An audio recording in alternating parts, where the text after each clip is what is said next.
There are winters in the north where the cold does more than freeze the ground. It begins to measure the people who live inside it. The air grows thin and sharp, the light fades early, and the city itself seems to move more slowly beneath the weight of the season. In such winters, hunger and silence travel through the streets as quietly as falling snow. It was into a winter like this that the people of Leningrad would step, not yet knowing how long the cold would remain. Before the story continues, take a moment to settle in. If you enjoy calm historical storytelling like this, take a moment to subscribe.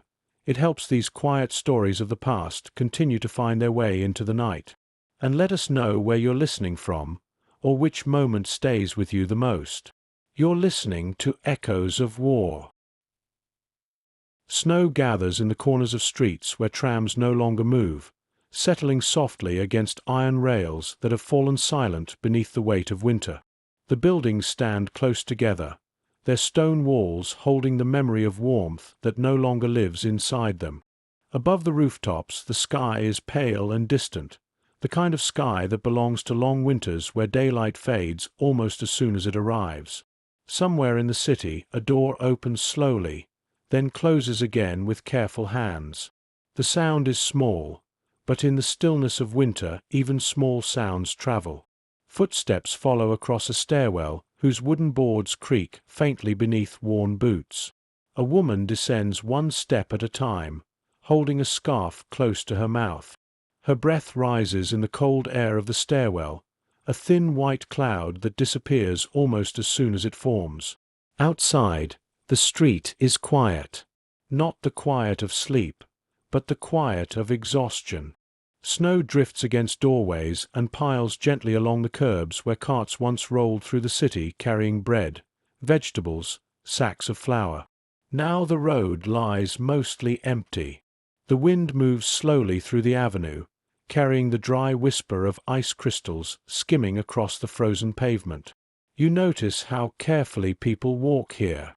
No one wastes movement. Every step is measured, deliberate, as though energy itself has become something fragile that must be protected.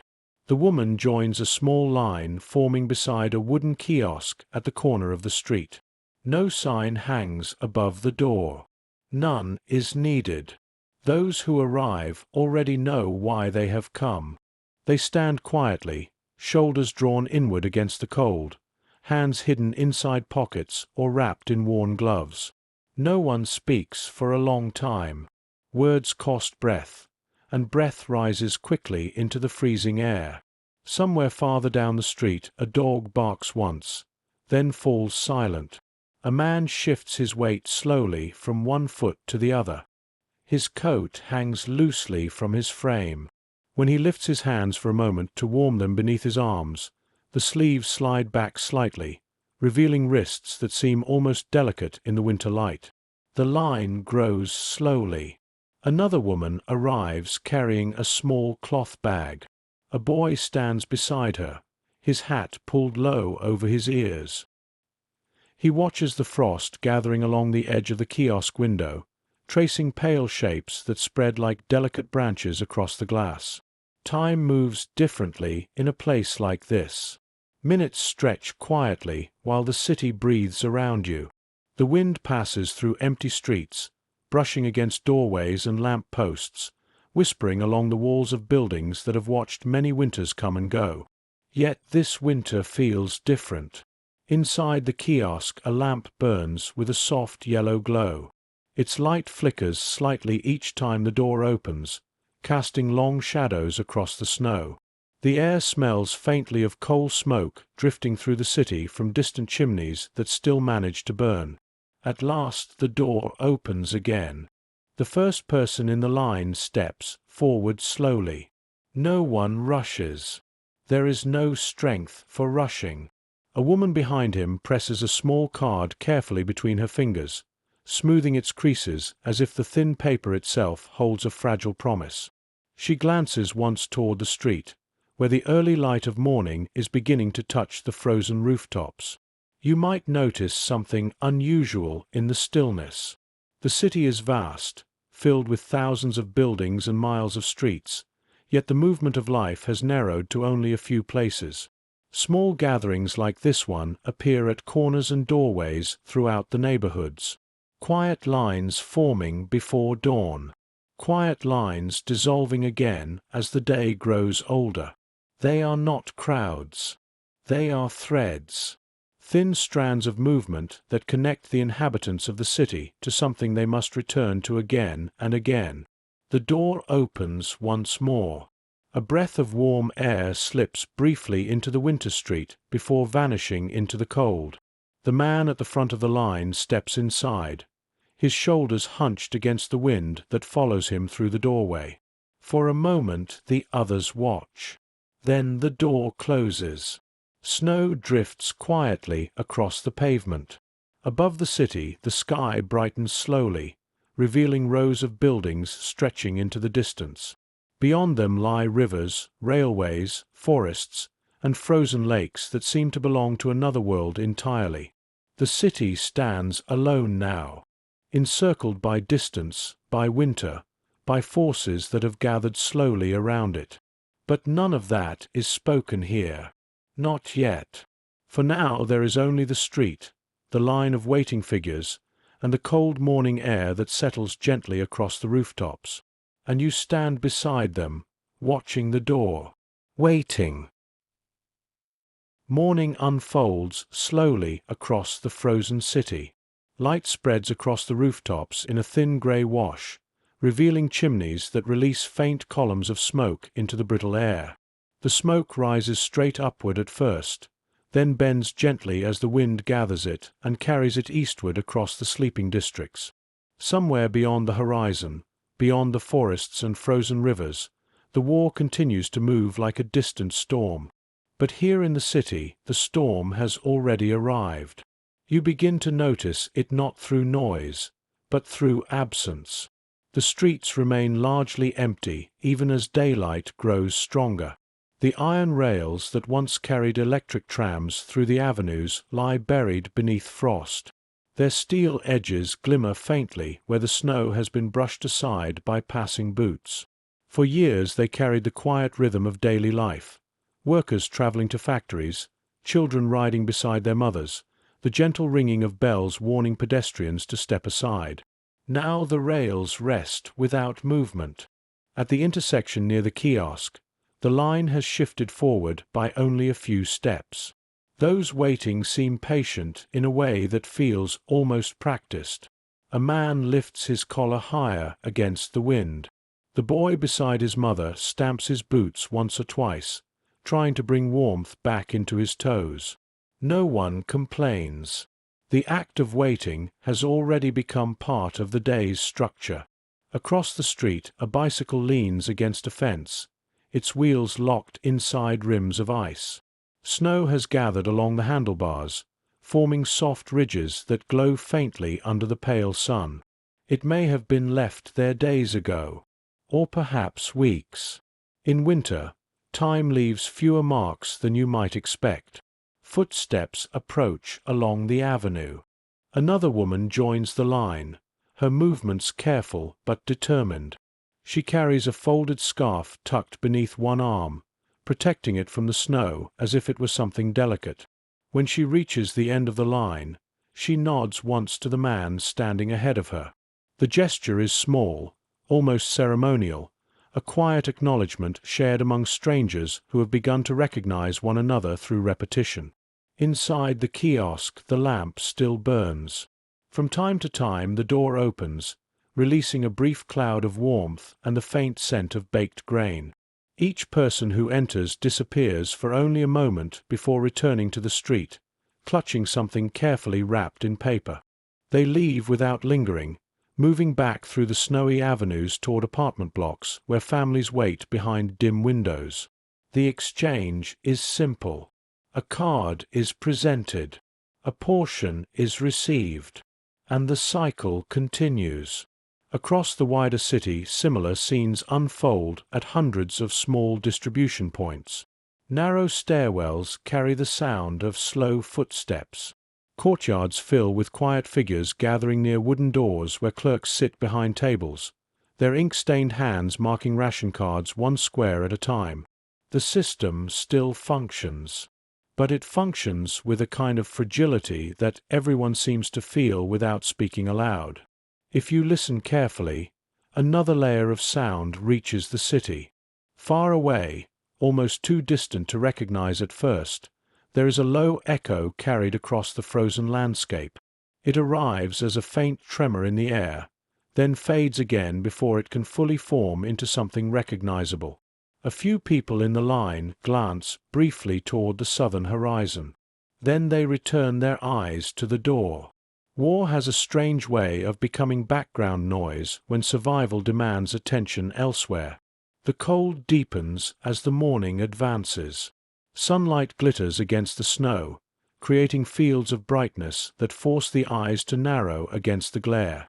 The wind slips between buildings and sweeps across the street, lifting small spirals of powder that dance briefly before settling again. You begin to notice how thin many of the coats appear. Fabric hangs loosely from shoulders that once carried more weight. Boots are worn along the seams where leather has stiffened in the frost. Gloves have been mended carefully, stitched together from different pieces of cloth that no longer match. Yet the city does not look abandoned. Windows still glow faintly in the evenings. Chimneys still breathe smoke into the sky.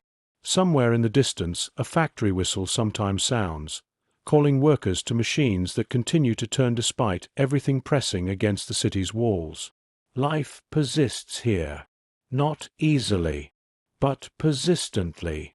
The door of the kiosk opens again. The boy who has been standing beside his mother finally steps inside with her.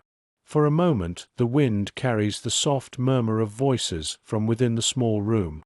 Then the door closes once more, and the street returns to silence. Above the rooftops the winter sky stretches pale and endless. The city below it is called Leningrad. For centuries it stood as a gateway between worlds, its rivers and canals carrying ships, its factories producing steel and machinery, its avenues filled with the restless movement of millions of lives unfolding together. But in the autumn of 1941, the roads leading to the city began to close. Railways were cut. Supply routes disappeared. And slowly, almost imperceptibly at first, the city found itself surrounded. What followed would stretch across hundreds of days. Days of waiting. Days of hunger. Days in which ordinary routines would transform into quiet acts of endurance repeated again and again beneath the long northern winter. In this story you will not follow generals across maps or armies advancing through fields. Instead, you will remain here, inside the streets, the stairwells, the frozen kitchens and quiet lines where the citizens of Leningrad learned to live through a siege that would last nearly 900 days. A city before the winter. Long before the streets fell silent beneath winter snow, Leningrad moved with the steady rhythm of a working city.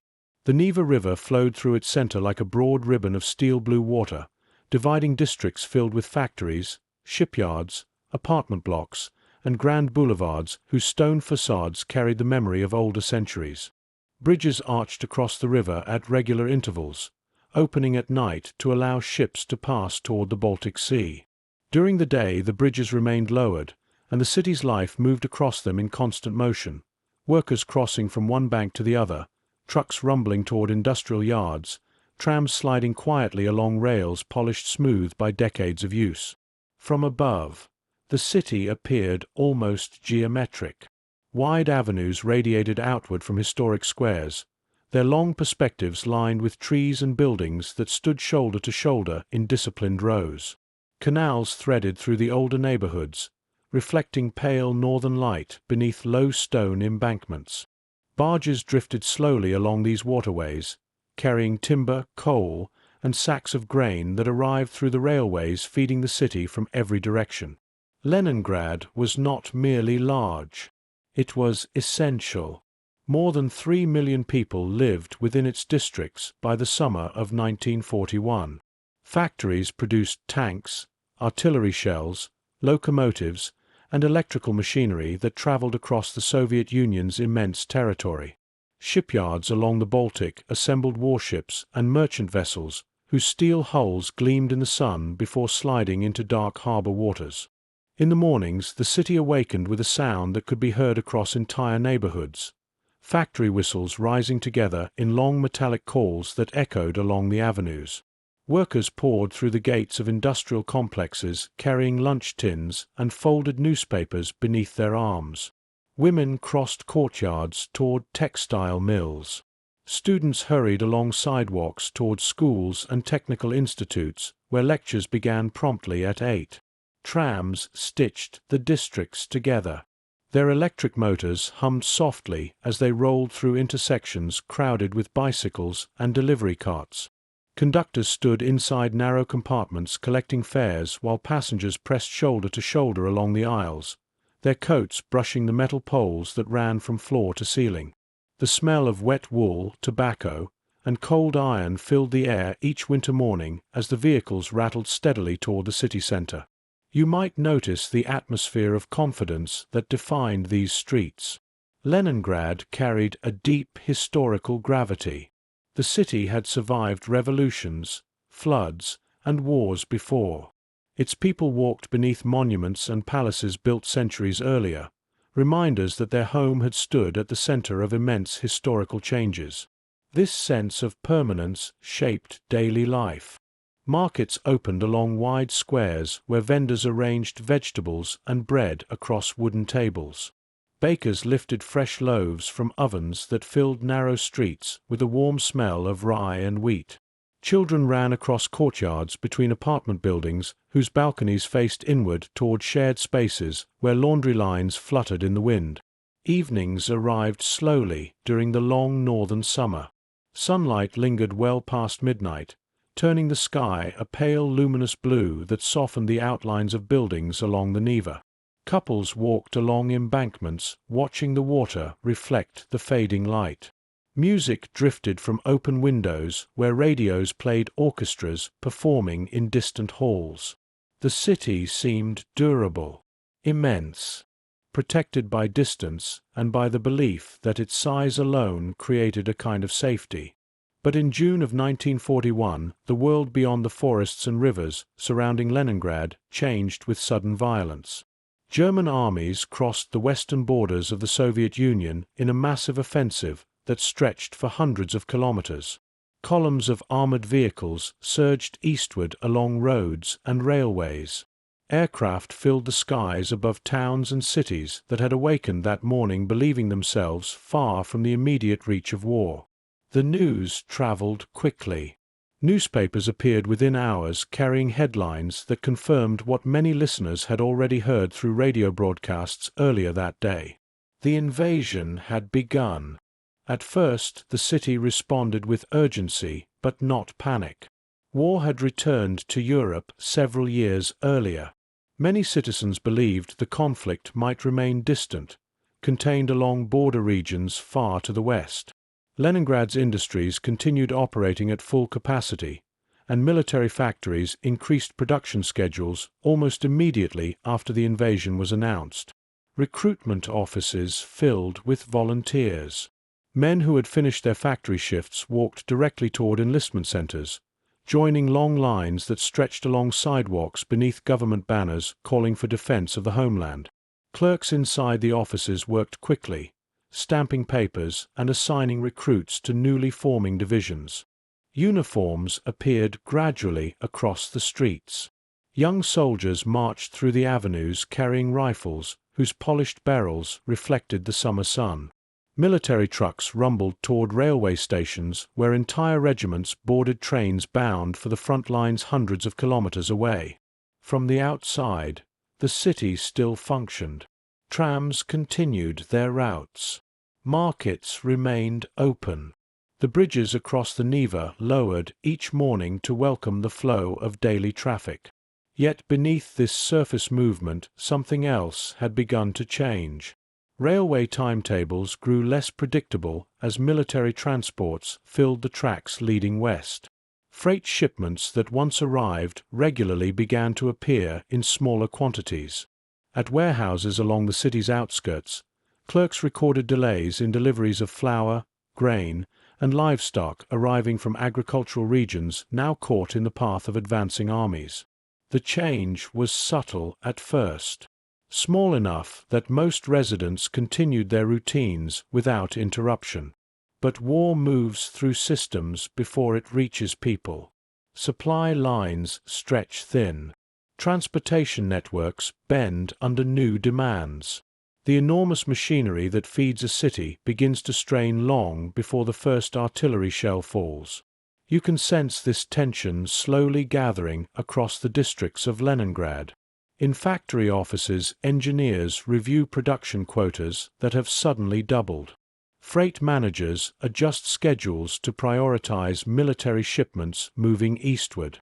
Rail yards fill with long trains loaded with equipment and soldiers, their locomotives releasing heavy clouds of steam that drift across the tracks like low fog.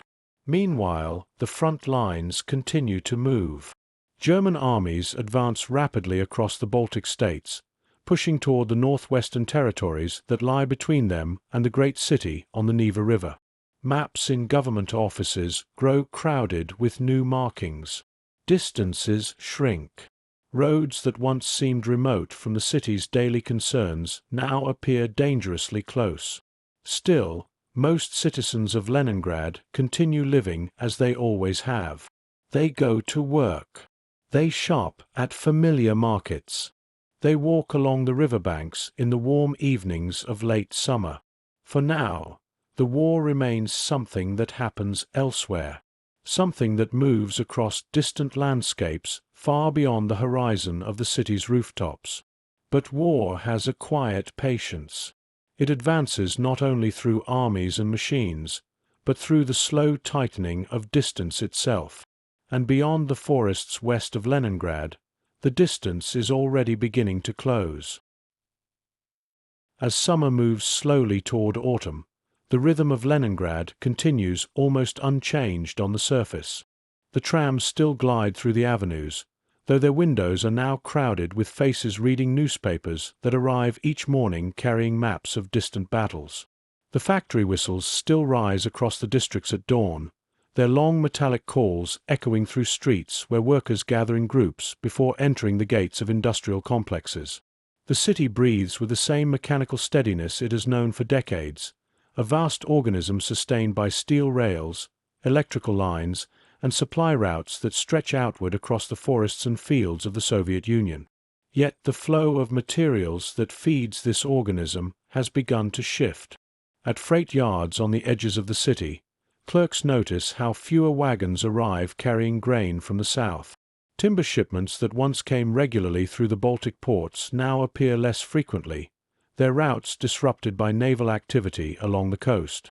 The railway stations that once bustled with passenger traffic now fill instead with troop trains.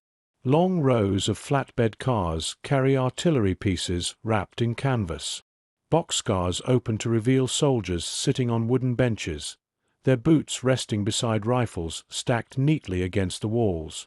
In the evenings, people gather around radios placed carefully near apartment windows. The broadcasts arrive through a steady hiss of static, voices speaking with the controlled urgency of official announcements. Reports describe battles unfolding far to the west, names of towns and rivers unfamiliar to most listeners, but repeated often enough that they begin to form a distant geography of war. The tone remains confident. The city is told that the enemy's advance will be stopped, that reinforcements are moving toward the front, that the strength of the Soviet Union remains unbroken. And yet the maps printed in the newspapers tell a quieter story. Each new edition carries fresh arrows pointing eastward. Each week the distance between the advancing front and the city grows smaller. You can imagine how these maps appear to someone studying them at a kitchen table beneath a dim lamp. The paper spreads across the wood, its creases soft from being folded and unfolded again. A finger traces the thin black lines representing railways, rivers, roads threading through forests that stretch across enormous distances. The city's name stands clearly beside the curve of the Neva River, its position unmistakable. Then the finger moves westward along the map. The distance that once seemed vast now feels surprisingly narrow. Factories across Leningrad respond with increasing urgency as the weeks pass. Production shifts lengthen. Workers remain at their machines through the night, assembling artillery shells, repairing tanks, forging steel components that will soon travel toward the front lines. The sound of industry deepens across the city, a continuous rumble that echoes through factory districts where furnaces burn day and night. Inside these buildings, the air glows orange with heat. Metal pours from ladles into molds that tremble slightly under the weight of liquid steel. Sparks scatter across concrete floors as welders lean forward behind dark glass shields. Women and men move carefully through narrow aisles carrying heavy tools whose handles are worn smooth by constant use. War has a way of transforming labor.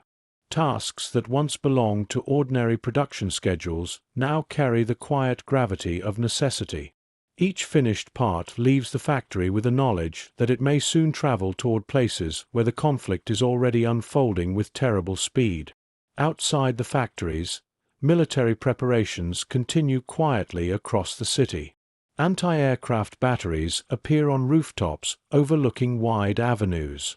Soldiers install heavy guns along riverbanks where barges once tied themselves to wooden piers.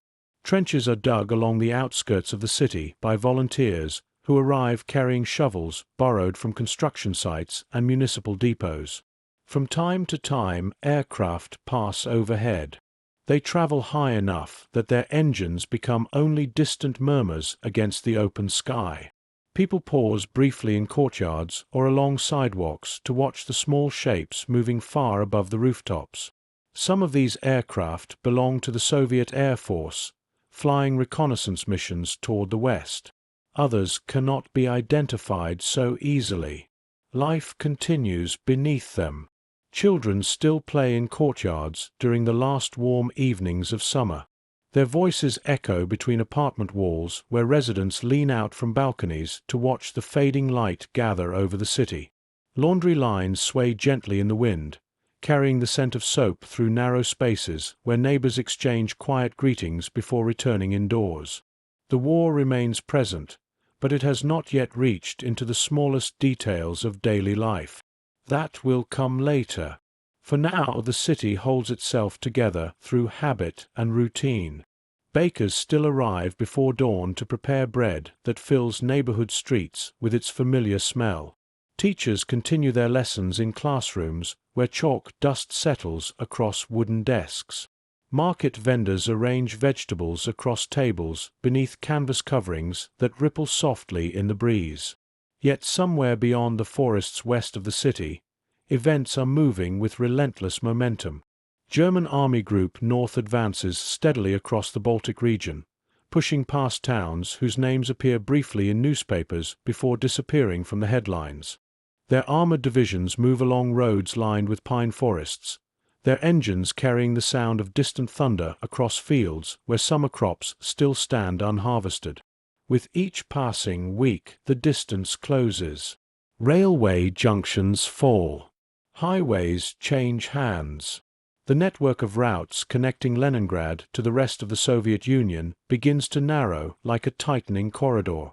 Inside government offices along the Neva River, planners study maps beneath electric lamps that hum quietly above their desks. Colored pencils trace supply lines that must now travel farther to avoid advancing forces. Freight trains are rerouted through secondary tracks winding across rural districts where stations struggle to manage the sudden increase in traffic. Every adjustment requires another. Every delay sends ripples through the system that sustains the city's enormous population. By early September, the change can no longer be ignored. Railway traffic from the west has nearly ceased. The roads leading toward the Baltic coast fall silent except for military convoys moving eastward. Reports arriving from the front speak of enemy units approaching the outer defensive lines constructed hastily along the city's outskirts. The maps on the kitchen tables grow more troubling. The arrows pointing east now stop only a short distance from the name printed beside the Neva River. And yet the city continues its routines. Trams still move through the avenues, though they carry more soldiers now than office workers. Factory whistles still sound each morning, calling laborers toward machines that never seem to rest. The river continues flowing past stone embankments that have watched centuries of change unfold along their edges. But somewhere beyond the southern forests, the final roads leading out of the city are beginning to close. What lies ahead will not arrive all at once. It will come slowly, through blocked railways, through disappearing shipments, through the quiet realization that the great city on the Neva River is becoming something it has never been before, a place cut off from the world around it, a place where winter is already waiting. The closing distance. By early September of 1941, the maps inside government offices begin to lose the comfort of distance. The colored lines that once stretched safely across forests and rivers now stop abruptly near the outskirts of the city. Railways that carried freight into Leningrad from the south and west appear broken in several places. Small towns whose names had rarely appeared in national newspapers are suddenly marked with circles and arrows, their positions now important because they lie along the narrowing corridor that still connects the city to the wider territory beyond. War, when viewed from a map, seems almost tidy. Arrows move, lines shift, distances shrink. But on the ground, those movements unfold across landscapes filled with roads, villages, fields, and railway tracks that carry the daily life of millions of people. When armies move through those spaces, the change travels outward slowly at first, like a pressure building somewhere beyond the horizon. In Leningrad, the pressure arrives through information. Clerks inside transportation offices receive reports describing damaged rail junctions west of the city. Freight trains scheduled to arrive with grain shipments fail to appear. Telegraph messages arrive late or not at all. The network that normally functions with quiet efficiency begins to hesitate. You can imagine the atmosphere inside those offices. Desks covered with schedules and dispatch logs. Telephones ringing at irregular intervals. Men and women leaning over large maps where railway routes have been drawn carefully in dark ink. Each time a new message arrives, a clerk lifts a pencil and adjusts a line slightly, redirecting another shipment through a different route farther to the south. At first, these changes seem temporary. The expectation remains that the front will stabilize somewhere before reaching the city itself. But the adjustments continue, and the lines grow fewer. Beyond the city's southern outskirts, the defensive positions hastily constructed during the summer now fill with soldiers who have arrived from distant regions of the Soviet Union. Trenches cut across fields where late crops still grow between rows of dark soil. Anti-tank obstacles stand along roads leading toward the city, their wooden beams arranged in heavy patterns designed to slow armored vehicles. The soldiers who occupy these positions come from many places. Some have traveled for days by train to reach the defensive belt forming around Leningrad. Others arrived on trucks that rattled along narrow forest roads under the cover of night. Their uniforms carry dust from distant provinces. Their equipment varies in condition, some rifles newly issued, others worn smooth by earlier battles. They settle into the earthworks quietly. Shovels scrape against soil. Canvas tents rise among clusters of pine trees. Field kitchens release thin columns of smoke that drift through the forest canopy. From time to time, artillery echoes across the distance, faint enough that its direction is difficult to determine. The sound travels slowly through the trees, arriving as a low tremor rather than a sharp explosion. Soldiers pause briefly when they hear it, lifting their heads to listen before returning to their work. War still feels distant here, but it is drawing closer. Inside Leningrad itself, the signs of this approaching pressure become visible in smaller ways. Freight trucks begin arriving at warehouses along the river, carrying goods that must now be stored inside the city rather than transported elsewhere. Workers unload sacks of flour and crates of preserved vegetables, stacking them carefully inside buildings whose tall windows face the water. The process moves quickly. Supervisors keep lists in small notebooks, recording each delivery as it arrives. Their pencils move steadily across the pages, marking quantities and dates beside the names of supply depots scattered throughout the city's districts. Food remains available. Bread still appears each morning in neighborhood bakeries. Markets continue to open along the squares where vendors arrange their goods beneath canvas coverings. But behind the scenes, officials are beginning to measure those supplies with greater attention. Every sack of grain now carries a new significance.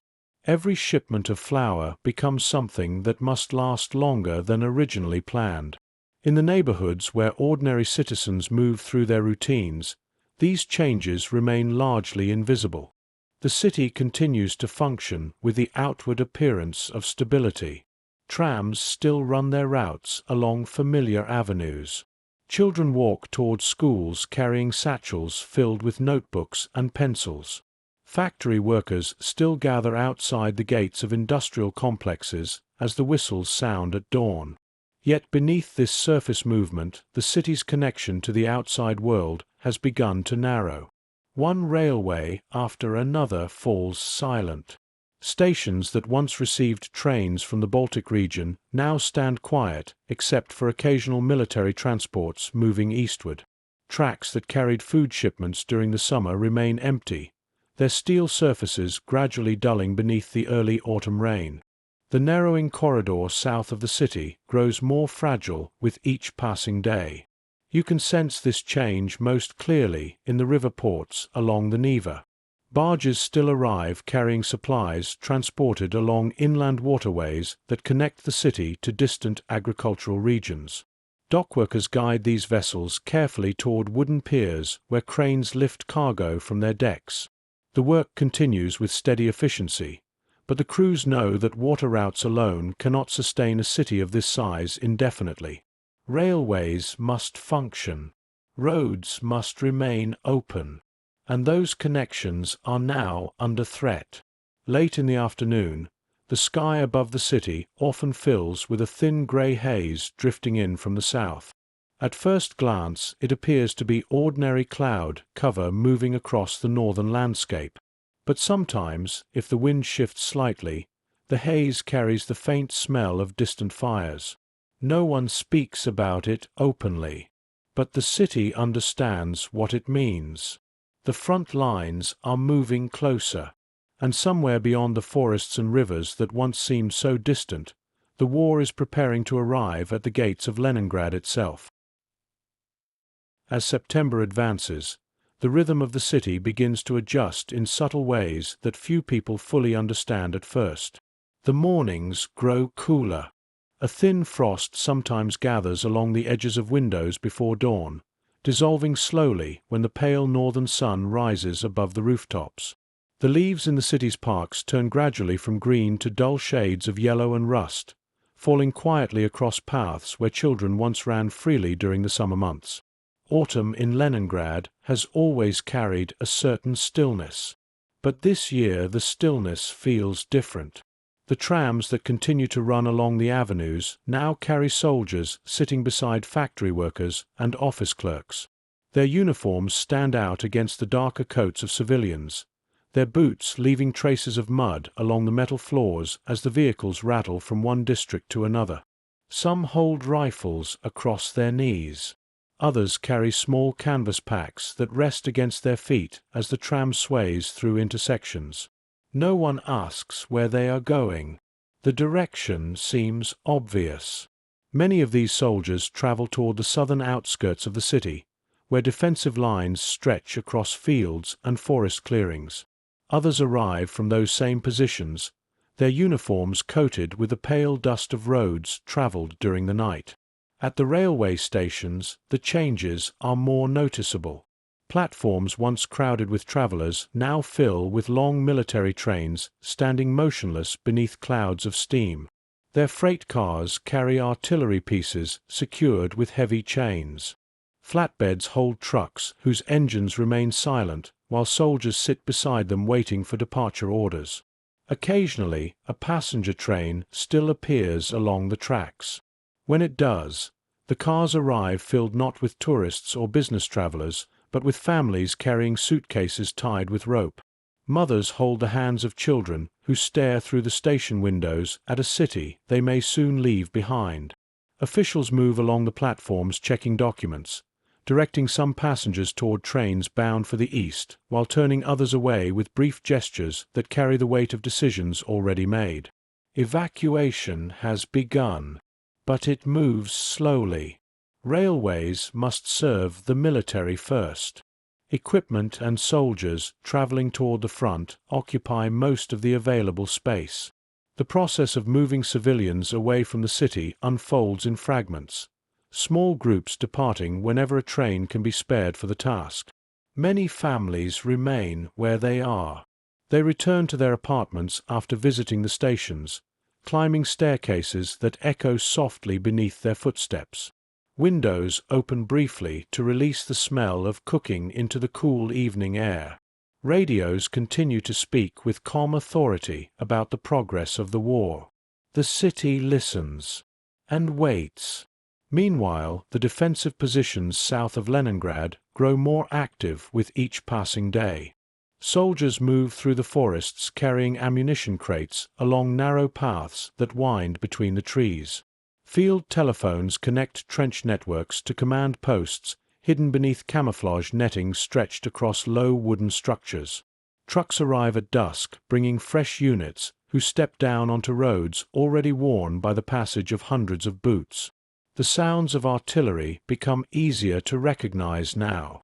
What once arrived as distant murmurs occasionally resolves into clearer echoes rolling across the landscape.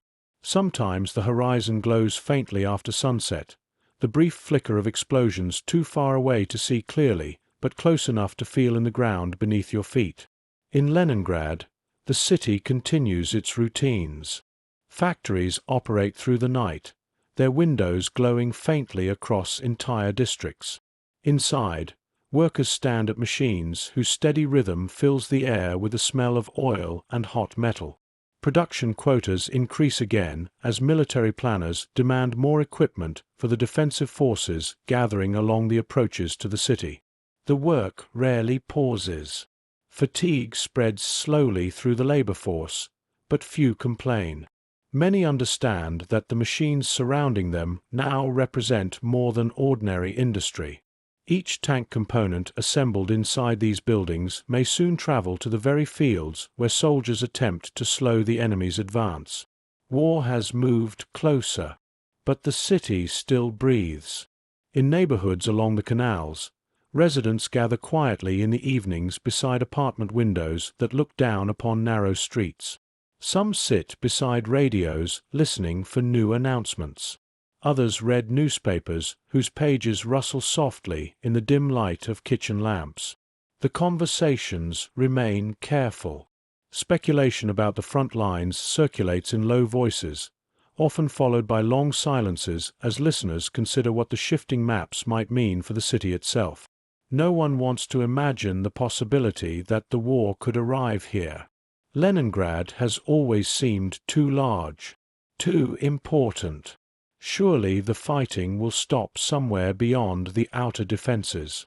Surely the armies moving across the Baltic region will exhaust themselves before reaching the great city on the Neva River. But outside the city limits, the landscape tells another story. Roads leading north fill with dust raised by the passage of armored vehicles. Fields once quiet beneath the late summer sun now carry the deep scars of artillery shells that have torn the soil apart.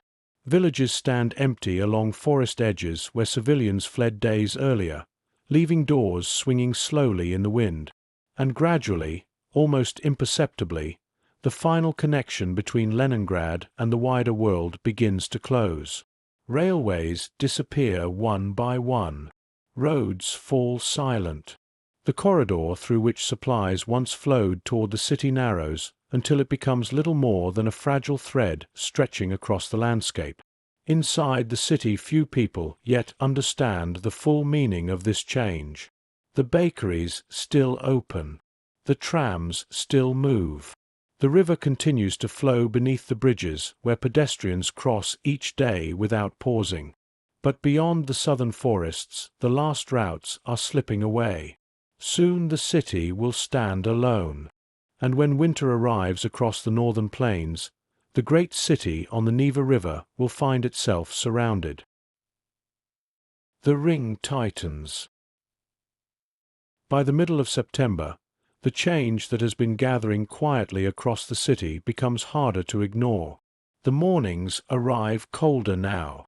A thin layer of frost settles across rooftops before dawn, tracing pale patterns along gutters and window frames.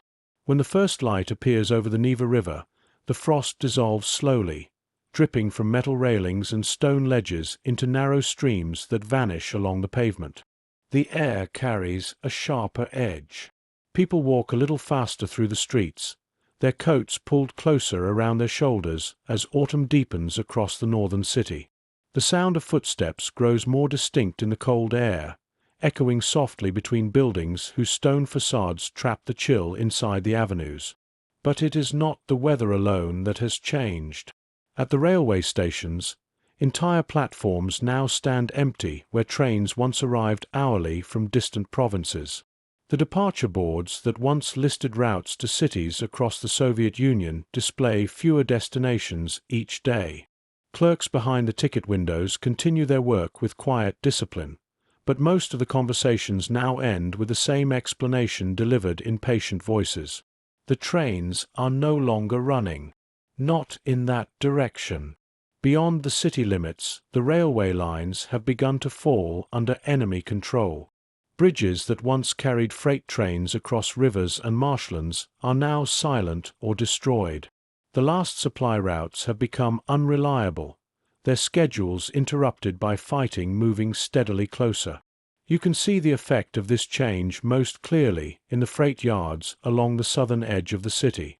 Rows of railway cars stand motionless along the tracks, their cargo already unloaded. Workers move between them with clipboards in their hands, recording inventory that must now be distributed carefully across the city's districts. The atmosphere inside these yards feels tense but controlled, like a machine that has slowed but not yet stopped. Inside the warehouses nearby, stacks of grain sacks rise toward the ceilings. Clerks count them, recount them, then mark new figures in ledgers that grow thicker with each passing day.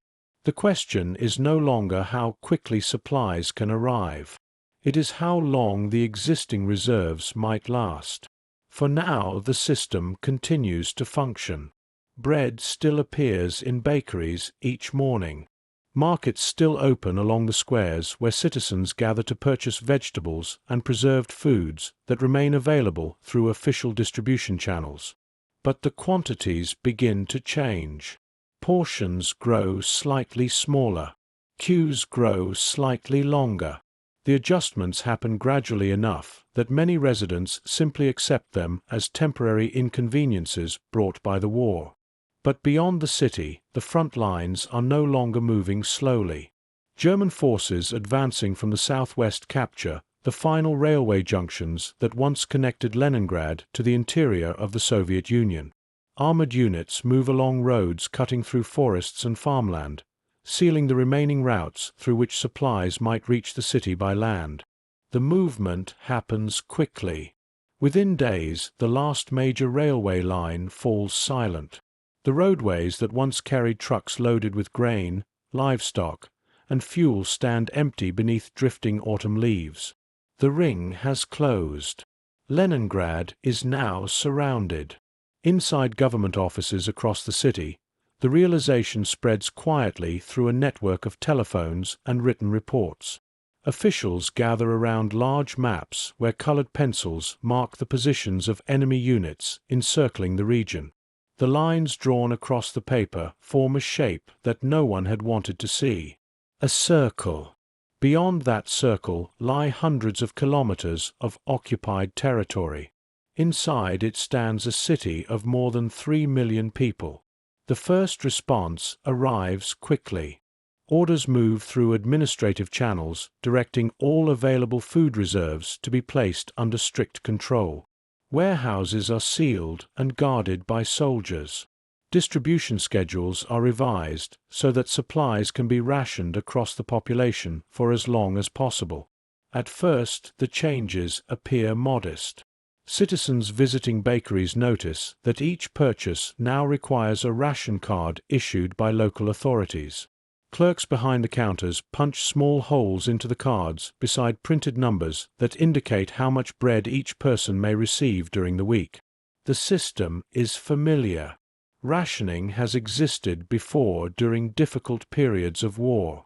Most people assume that these measures will remain temporary until the army breaks through the enemy lines and reopens the railway connections to the east. But the military situation surrounding the city offers no quick solution. The forces defending Leningrad remain locked in heavy fighting along the outer perimeter. Artillery echoes across the southern horizon day and night. Aircraft appear above the forests beyond the city, their distant engines tracing long arcs across the sky before disappearing again. And inside the city something else begins to shift. The queues grow longer. Not dramatically. Just enough that people begin arriving earlier each morning to secure their place in line. You can imagine how these lines form before sunrise. Figures emerging from apartment buildings while the sky still holds the deep blue of early dawn. Coats wrapped tightly against the cold. Hands tucked into pockets while people walk quietly through streets that feel strangely subdued for a city of this size. They gather outside bakeries and ration kiosks that now open at precise hours determined by the new system of distribution. No one speaks loudly. There is a shared understanding that the city has entered a new phase of the war. The phase where survival must be measured, counted, divided carefully across millions of lives. Above the rooftops, the autumn sky remains calm and distant. The Neva River continues to flow steadily toward the Baltic Sea. But beyond the forests surrounding Leningrad, the armies that have closed the ring around the city have no intention of opening it again. And winter is drawing closer with each passing day. The realization does not arrive as a single announcement. No siren sounds across the rooftops to declare that the city has been cut off from the world. There is no moment when every resident suddenly understands that the roads and railways leading beyond the forests are now closed. Instead, the knowledge spreads slowly through conversations, through changes in routine, through the quiet adjustments that appear in the smallest parts of daily life. In apartment kitchens, people begin discussing the ration cards more carefully.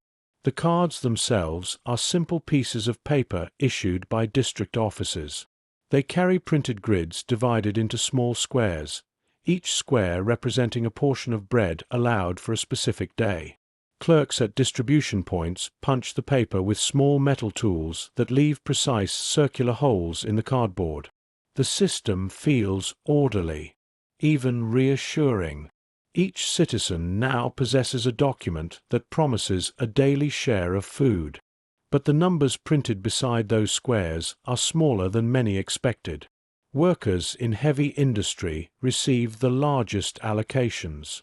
Their labor remains essential to the defense of the city, and the government prioritizes their nutrition accordingly. Clerks, teachers, and office employees receive slightly less. Children and the elderly fall into categories where the portions become smaller still. The differences seem modest on paper, yet when translated into the weight of bread resting in a hand, they become something far more noticeable. Inside the bakeries, the process unfolds quietly each morning. Flour arrives from storage depots where it has been carefully measured and released according to strict schedules. Bakers work through the early hours of the night mixing dough inside large metal vats that echo softly when their tools strike the sides.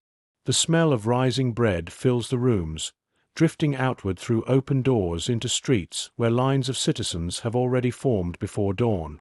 You might stand there for a moment and watch the exchange. A woman steps forward to the counter. She presents her ration card. The clerk examines the small printed grid, then presses a punch through the next square. The baker places a measured portion of bread onto the scale, adjusting the loaf slightly until the needle balances exactly at the required weight. Then the bread is wrapped in paper and passed across the counter. The woman accepts it with both hands.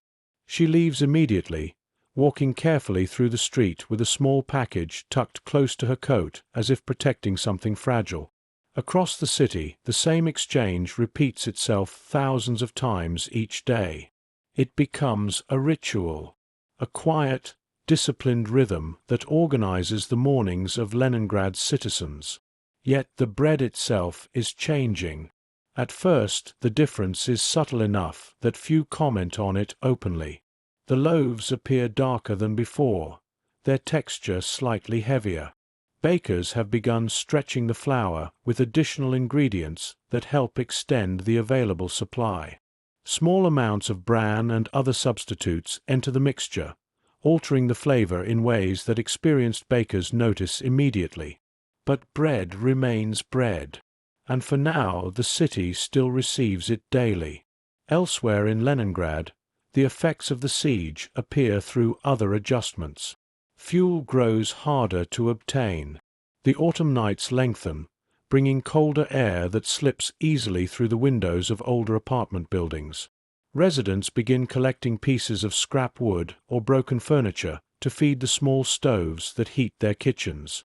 Coal deliveries continue for a time, but the quantities arriving from storage depots gradually decline as the weeks pass. Transportation begins to change as well. The trams still run along several major routes, their electric motors humming softly through the cool morning air. But their schedules become less predictable as power shortages ripple through the city's electrical grid. Some lines operate only during certain hours of the day. Others pause entirely for days at a time before returning briefly to service. People adapt quickly. Those who once relied on tram routes now walk longer distances through the city's districts. Office workers cross bridges on foot where they once rode quietly inside warm carriages. Factory laborers leave their apartments earlier each morning to ensure they arrive at the gates before their shifts begin. Walking becomes part of the new rhythm of the city. Footsteps echo through streets that grow quieter with each passing week. The shops along the avenues remain open, though their shelves begin to display fewer goods. Items that once arrived regularly from distant provinces, tea, sugar, cooking oil, appear less frequently. Shopkeepers rearrange their remaining stock carefully, spacing the products across wooden shelves so that the emptiness between them is less noticeable. Customers rarely complain. They understand that the war has changed the flow of supplies across the country. What they do not yet fully understand is how long the change may last. Beyond the city limits, the encircling armies settle into positions that mirror the stillness now spreading through Leningrad itself. German forces establish artillery batteries along ridges overlooking roads that once connected the city to the interior of the Soviet Union. Their engineers construct defensive works designed not to advance further, but to hold the perimeter that has already been achieved. The strategy surrounding the city is simple. The ring will remain closed. Supplies will not enter. Time will do the rest. Inside Leningrad, the population continues its routines with quiet determination. The factories still operate. The ration system continues distributing food each day. Schools attempt to maintain their lessons, though many classrooms now contain fewer students as families evacuate children whenever transportation becomes available. The city still functions. But beneath that functioning lies a growing awareness that something fundamental has changed.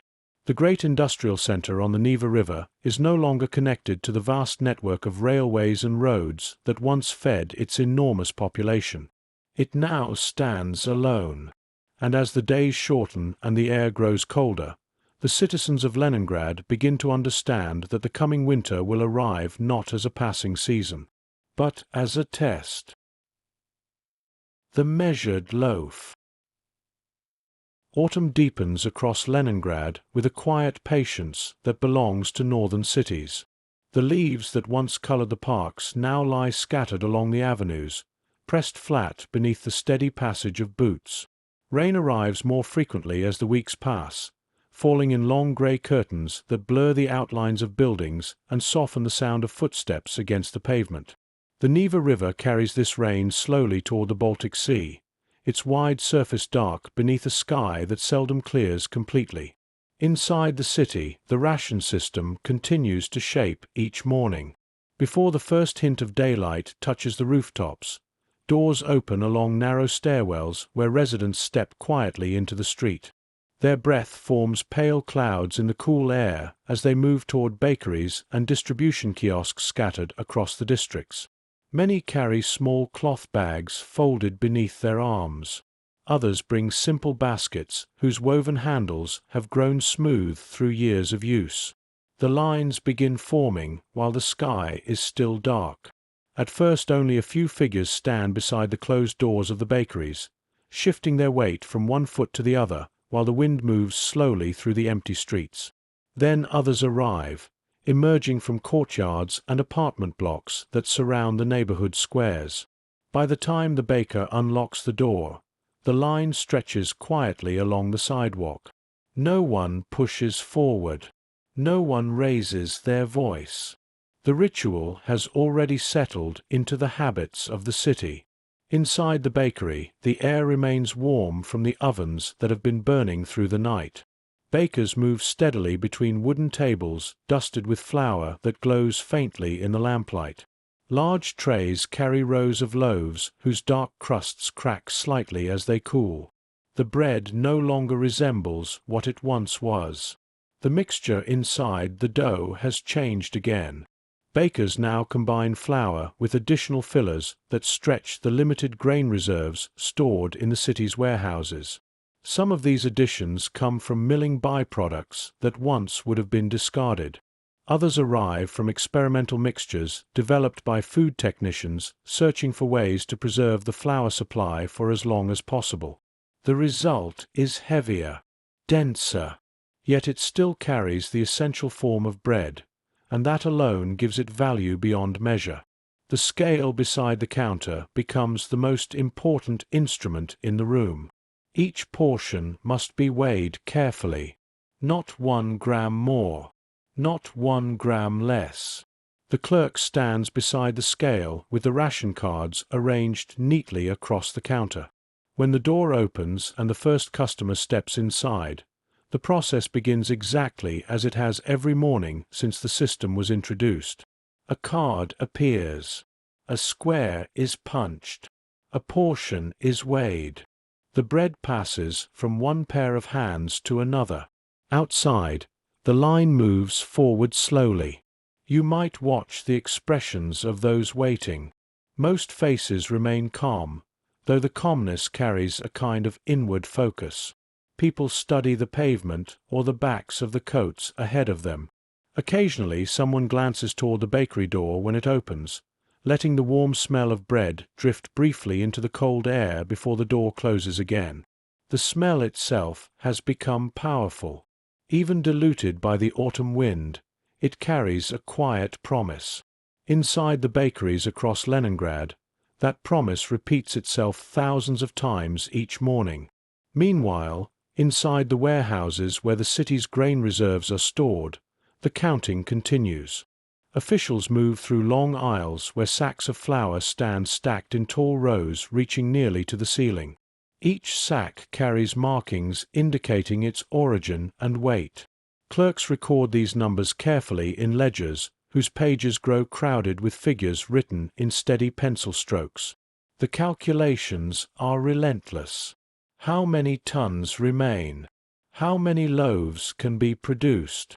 How long the supply might last if ration levels remain unchanged? The numbers rarely allow comfort.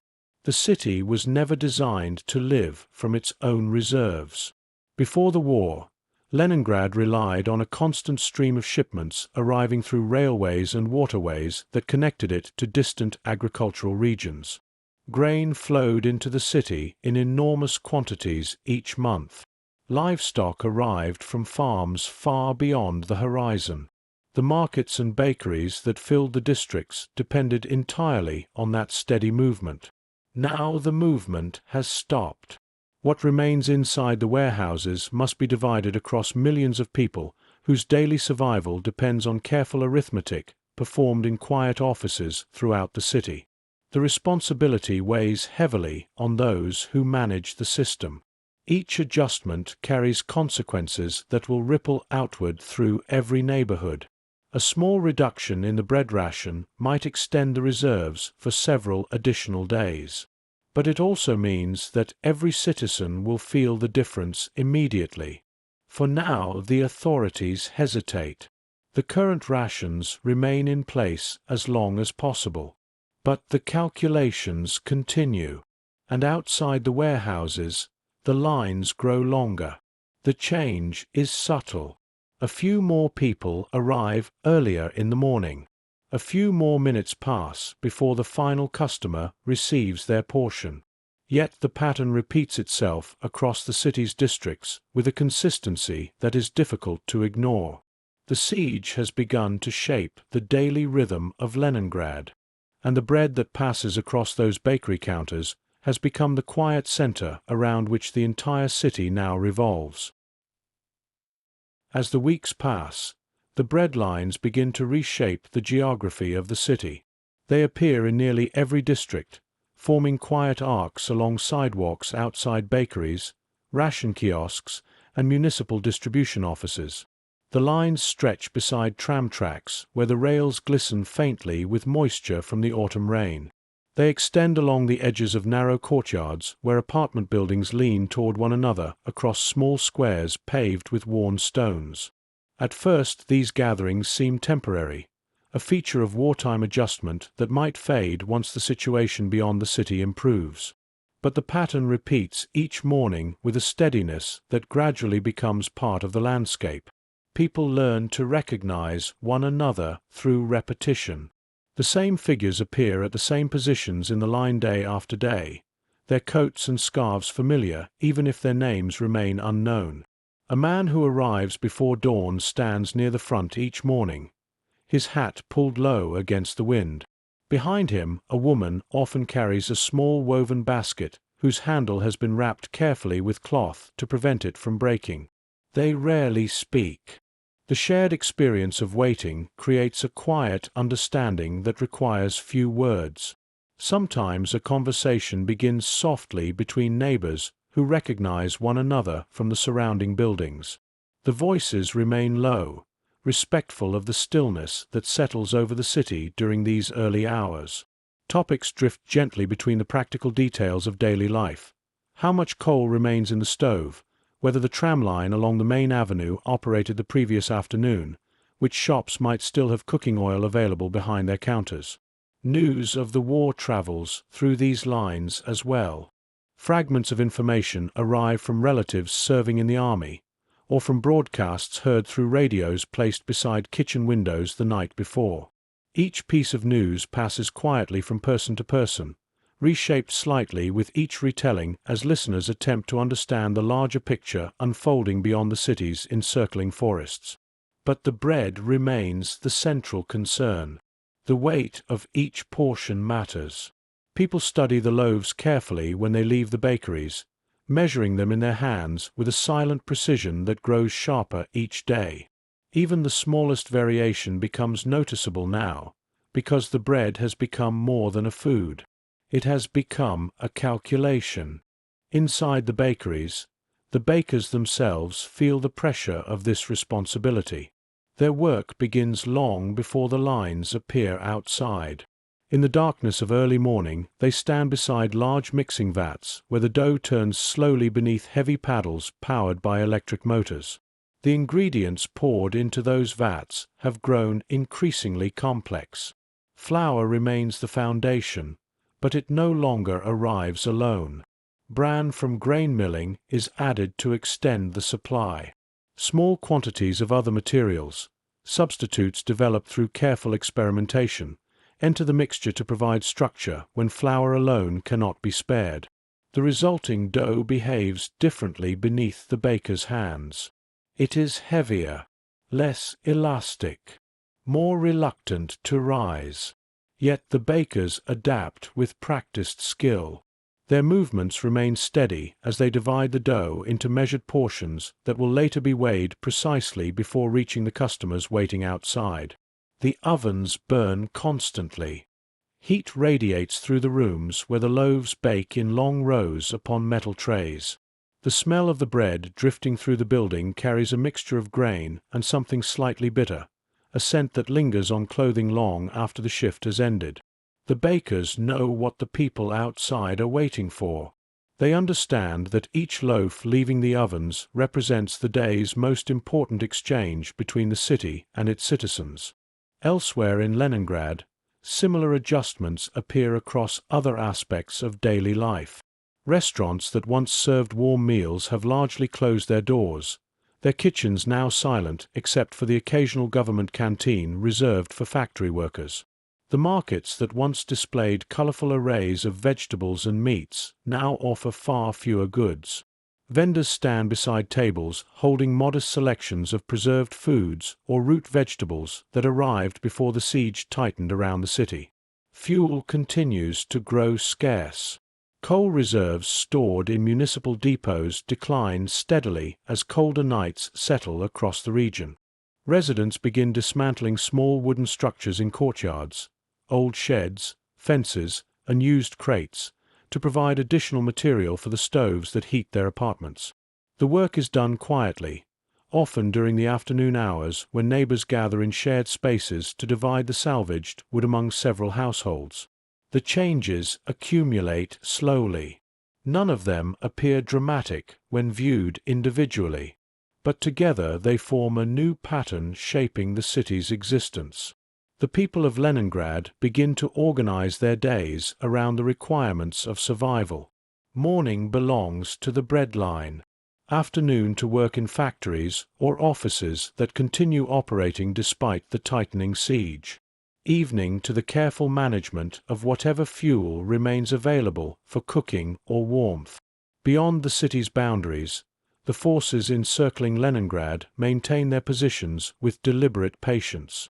German artillery units establish permanent batteries along the perimeter where their guns command the roads leading toward the city. Observation posts appear on ridges overlooking the surrounding terrain, their telescopes trained upon distant rooftops barely visible across the forests. The strategy remains unchanged. The city will not be stormed. It will be isolated. Time will become the weapon. Inside Leningrad, the citizens feel that time passing in very different ways. The bread lines grow longer, the loaves grow slightly smaller, and as autumn moves steadily toward winter, the measured portions of bread passing across those bakery counters begin to define the fragile balance upon which the entire city now depends. When hunger changes time. By late October, the air over Leningrad grows colder with a steady determination that belongs to the northern plains. Morning frost appears more frequently along the edges of rooftops, coating the iron railings of balconies in delicate white patterns that melt slowly when daylight arrives. The Neva River darkens beneath the weight of colder currents flowing down from inland lakes, its surface reflecting the pale sky in long gray ribbons that move quietly toward the Baltic. Autumn rain begins to give way to the first scattered snowfalls. At first the snow arrives lightly, drifting through the air in small white fragments that vanish when they touch the damp pavement. But with each passing week the flakes linger longer on the ground, gathering along the curbs and in the sheltered corners of courtyards where the wind cannot reach them. The city moves through these early signs of winter with the same quiet discipline that has guided it since the siege began. The bread lines remain the center of the morning routine. But the lines have changed. They now begin forming earlier, sometimes long before the sky shows any hint of light. Figures emerge from apartment buildings carrying lanterns or small electric lamps, whose faint glow illuminates the narrow stairwells as they descend toward the streets. Outside, the cold air presses against their faces while they walk toward the bakeries that continue serving as the city's most reliable connection to food. When the first customers arrive, the streets are often empty. Only the distant hum of a generator or the faint clatter of machinery from a nearby factory disturbs the silence. Boots scrape softly across thin layers of frost as people take their places along the sidewalks. The lines grow slowly. One figure becomes two. Two become 10. By the time dawn finally begins to brighten the sky above the rooftops, the queue stretches quietly along the block. No one complains about the cold. The city has already begun to conserve its energy in every possible way. Movements grow slower, conversations shorter. Even gestures become economical, shaped by an instinct that tells each person not to waste the strength required for the rest of the day. Inside the bakeries, the work continues as before. Yet the bread itself has begun to change again. The supply of flour stored in the warehouses declines steadily as each week passes. Officials responsible for managing the city's reserves study their ledgers with growing concern, calculating how long the existing stock might sustain the population if the siege continues through the winter. Their conclusions lead to decisions that ripple outward across every neighborhood. The bread rations are reduced. The announcement arrives through official notices posted beside distribution offices and ration kiosks. The printed numbers indicate new weights assigned to each category of citizen. Workers in essential industries still receive the largest portions, but even these are smaller than before. Clerks, teachers, and office employees see their allowances decline further. Children and the elderly receive the smallest allocations of all. The numbers appear simple when printed on paper, but their meaning becomes unmistakable when the bread passes across the bakery counters. The loaves are smaller now. When people carry them through the streets, the packages wrapped in paper seem lighter in their hands. You might watch a man leaving the bakery with his ration tucked beneath his coat. He pauses briefly beside the doorway, adjusting the bundle to keep it warm against his chest. The bread has become something that must be protected, not only from the cold, but from the long hours that lie ahead before the next portion becomes available. Across the city, the same gesture repeats itself thousands of times. People carry their bread carefully. Some break off small pieces immediately, eating them slowly while walking home through the morning streets. Others wait until they return to their kitchens, where the loaf will be divided among family members seated quietly around the table. The portions disappear quickly, too quickly. Yet no one speaks openly about hunger. Not yet. For the moment, the city still believes that the ration system, carefully measured and strictly enforced, will preserve enough food to carry the population through the siege until relief arrives. But hunger has already begun to change something deeper than the contents of a kitchen cupboard. It has begun to change time itself. Hours that once passed unnoticed now stretch into long intervals defined by the moment when the next piece of bread will be eaten. The distance between meals becomes something people feel constantly, like a quiet pressure beneath their ribs. Work continues across the factories of Leningrad despite these changes. Inside the enormous industrial halls, machines still operate with relentless rhythm. Workers stand beside assembly lines where tanks, artillery shells, and mechanical components continue to take shape beneath the glow of overhead lamps. The noise of production fills the air with metallic echoes that bounce off the steel beams supporting the roofs. Yet the workers themselves move more slowly now. Not dramatically. Just enough that the change becomes visible to those who watch carefully. Their shoulders appear slightly narrower beneath their coats. Hands that once lifted heavy tools with ease now pause briefly between tasks. Faces carry a new seriousness that reflects the calculations each person performs silently throughout the day. How much bread remains? How many hours until the next ration? Whether the strength required to complete the shift will last until evening. Outside the factories, the first steady snow begins to settle across the streets. Winter has arrived. And inside the encircled city of Leningrad, hunger is beginning to reshape the rhythm of every life within its walls. As the first true weeks of winter settle across Leningrad, the snow begins to remain where it falls. The thin layers that once melted against the pavement now gather slowly along the edges of streets and courtyards. Each snowfall leaves behind a quiet covering that softens the sharp lines of the city's architecture. The iron rails of tram tracks disappear beneath pale ridges of packed snow. Footpaths form gradually where thousands of boots compress the surface into narrow corridors that wind between buildings. The cold deepens with a steady patience. At night, the temperature drops far below freezing, turning the moisture in the air into a faint glitter that floats beneath the street lamps. Windows frost over from the inside, their glass surfaces coated with intricate patterns that block the view of the dark streets beyond. Inside apartments, residents begin sealing the gaps around their windows with strips of cloth or folded newspaper. The wind slipping through those spaces carries the cold directly into kitchens and bedrooms where small stoves struggle to produce enough heat. Fuel has become another calculation. Coal reserves stored in municipal depots continue to decline as the siege stretches into its second month. Deliveries that once arrived regularly from mining regions far to the east have ceased entirely. What remains inside the city must now be distributed carefully between factories that cannot stop operating and households trying to survive the long northern winter. Many residents turn to improvised solutions. Old furniture is dismantled piece by piece. Wooden chairs lose their legs.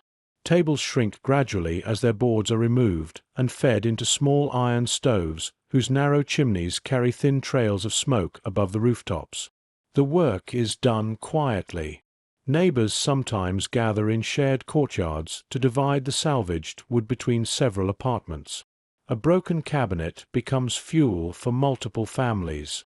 A dismantled door warms an entire stairwell for a few hours during the coldest nights. Meanwhile, the bread rations continue their slow transformation. The official weights printed on the ration cards remain unchanged for the moment, but the composition of the bread itself has grown darker and heavier as additional substitutes replace portions of the flour once stored in the city's warehouses. Bakers now work with mixtures that include bran, ground husks, and other materials that extend the supply while maintaining the structure necessary for the dough to hold together. The resulting loaves are dense. Their crusts crack when sliced, revealing interiors that appear almost gray beneath the dim light of kitchen lamps. Yet the bread still provides nourishment, and that alone gives it value beyond anything the city once measured in ordinary currency. You can observe how carefully people treat these loaves now. At home, the bread is rarely eaten immediately. Instead, it is divided with quiet precision. A mother might place the loaf on a wooden board and cut it into narrow slices using a knife whose blade has grown thin from years of sharpening.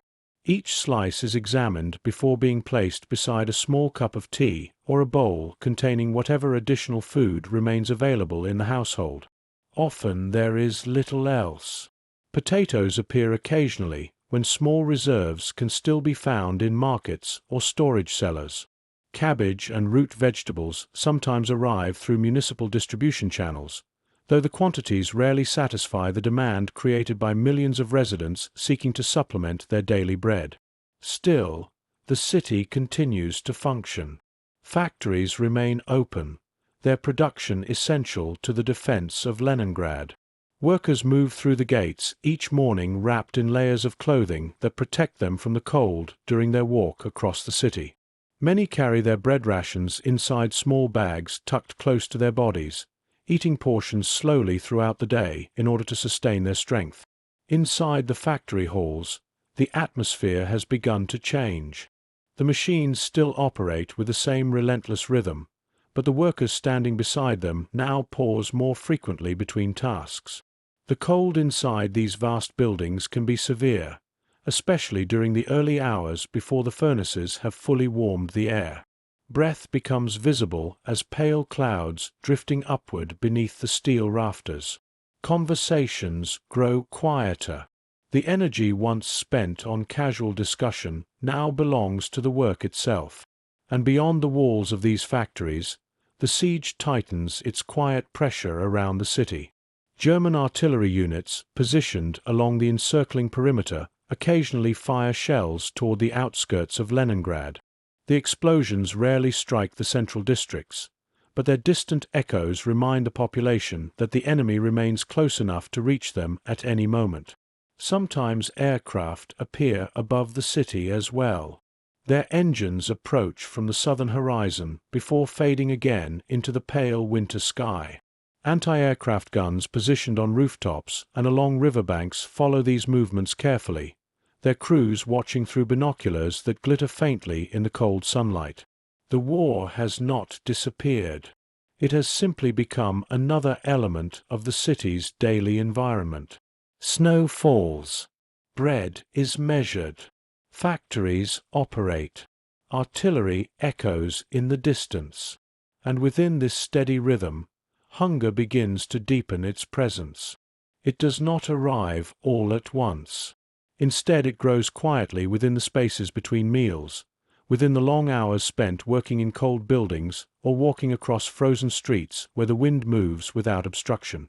People begin noticing the change gradually, an unfamiliar weakness in the legs while climbing a staircase, a moment of dizziness when standing too quickly after sitting beside a stove.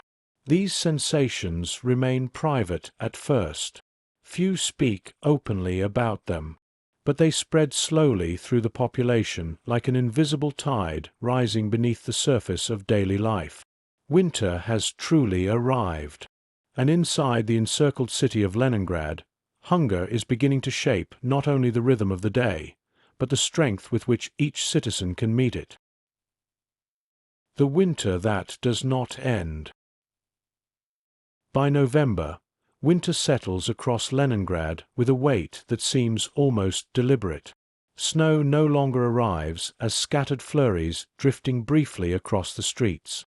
It falls steadily now, covering rooftops, tram rails, and courtyard paths beneath thick layers that dull the sharp edges of the city's architecture. Each morning the sky appears pale and distant, its color hovering somewhere between gray and white as clouds move slowly across the frozen horizon. The temperature continues to fall. Night after night, the cold deepens until the air itself feels brittle. The Neva River begins to show the first signs of ice forming along its edges, thin plates drifting silently against the stone embankments before freezing together in irregular patterns that extend gradually toward the center of the waterway. In earlier winters, the freezing of the river was a familiar seasonal event. Children watched the ice appear with curiosity. Workers crossing the bridges paused to observe the slow transformation of the water beneath them. When the surface finally hardened completely, the city often welcomed the change as a sign that winter had fully arrived. But this winter carries a different meaning. The river now represents one of the few remaining routes through which supplies might someday reach the encircled city. For the moment, however, the water remains mostly open, its dark surface reflecting the pale light of early afternoon before darkness returns again. Each day the ice grows thicker along the banks, creeping outward across the current with a quiet persistence that mirrors the slow tightening of the siege itself. Inside the city, the cold begins to penetrate every building. Coal reserves have dwindled to levels that require strict rationing across both industrial and residential districts. Factories receive priority, their furnaces essential for maintaining the production of weapons and equipment needed by the defending army. Households must rely on smaller allocations that rarely last through the entire night.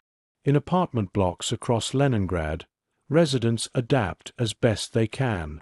Windows are sealed with layers of cloth and paper to block the wind. Doors leading to stairwells remain closed whenever possible to preserve the small pockets of warmth generated by iron stoves burning whatever fuel remains available.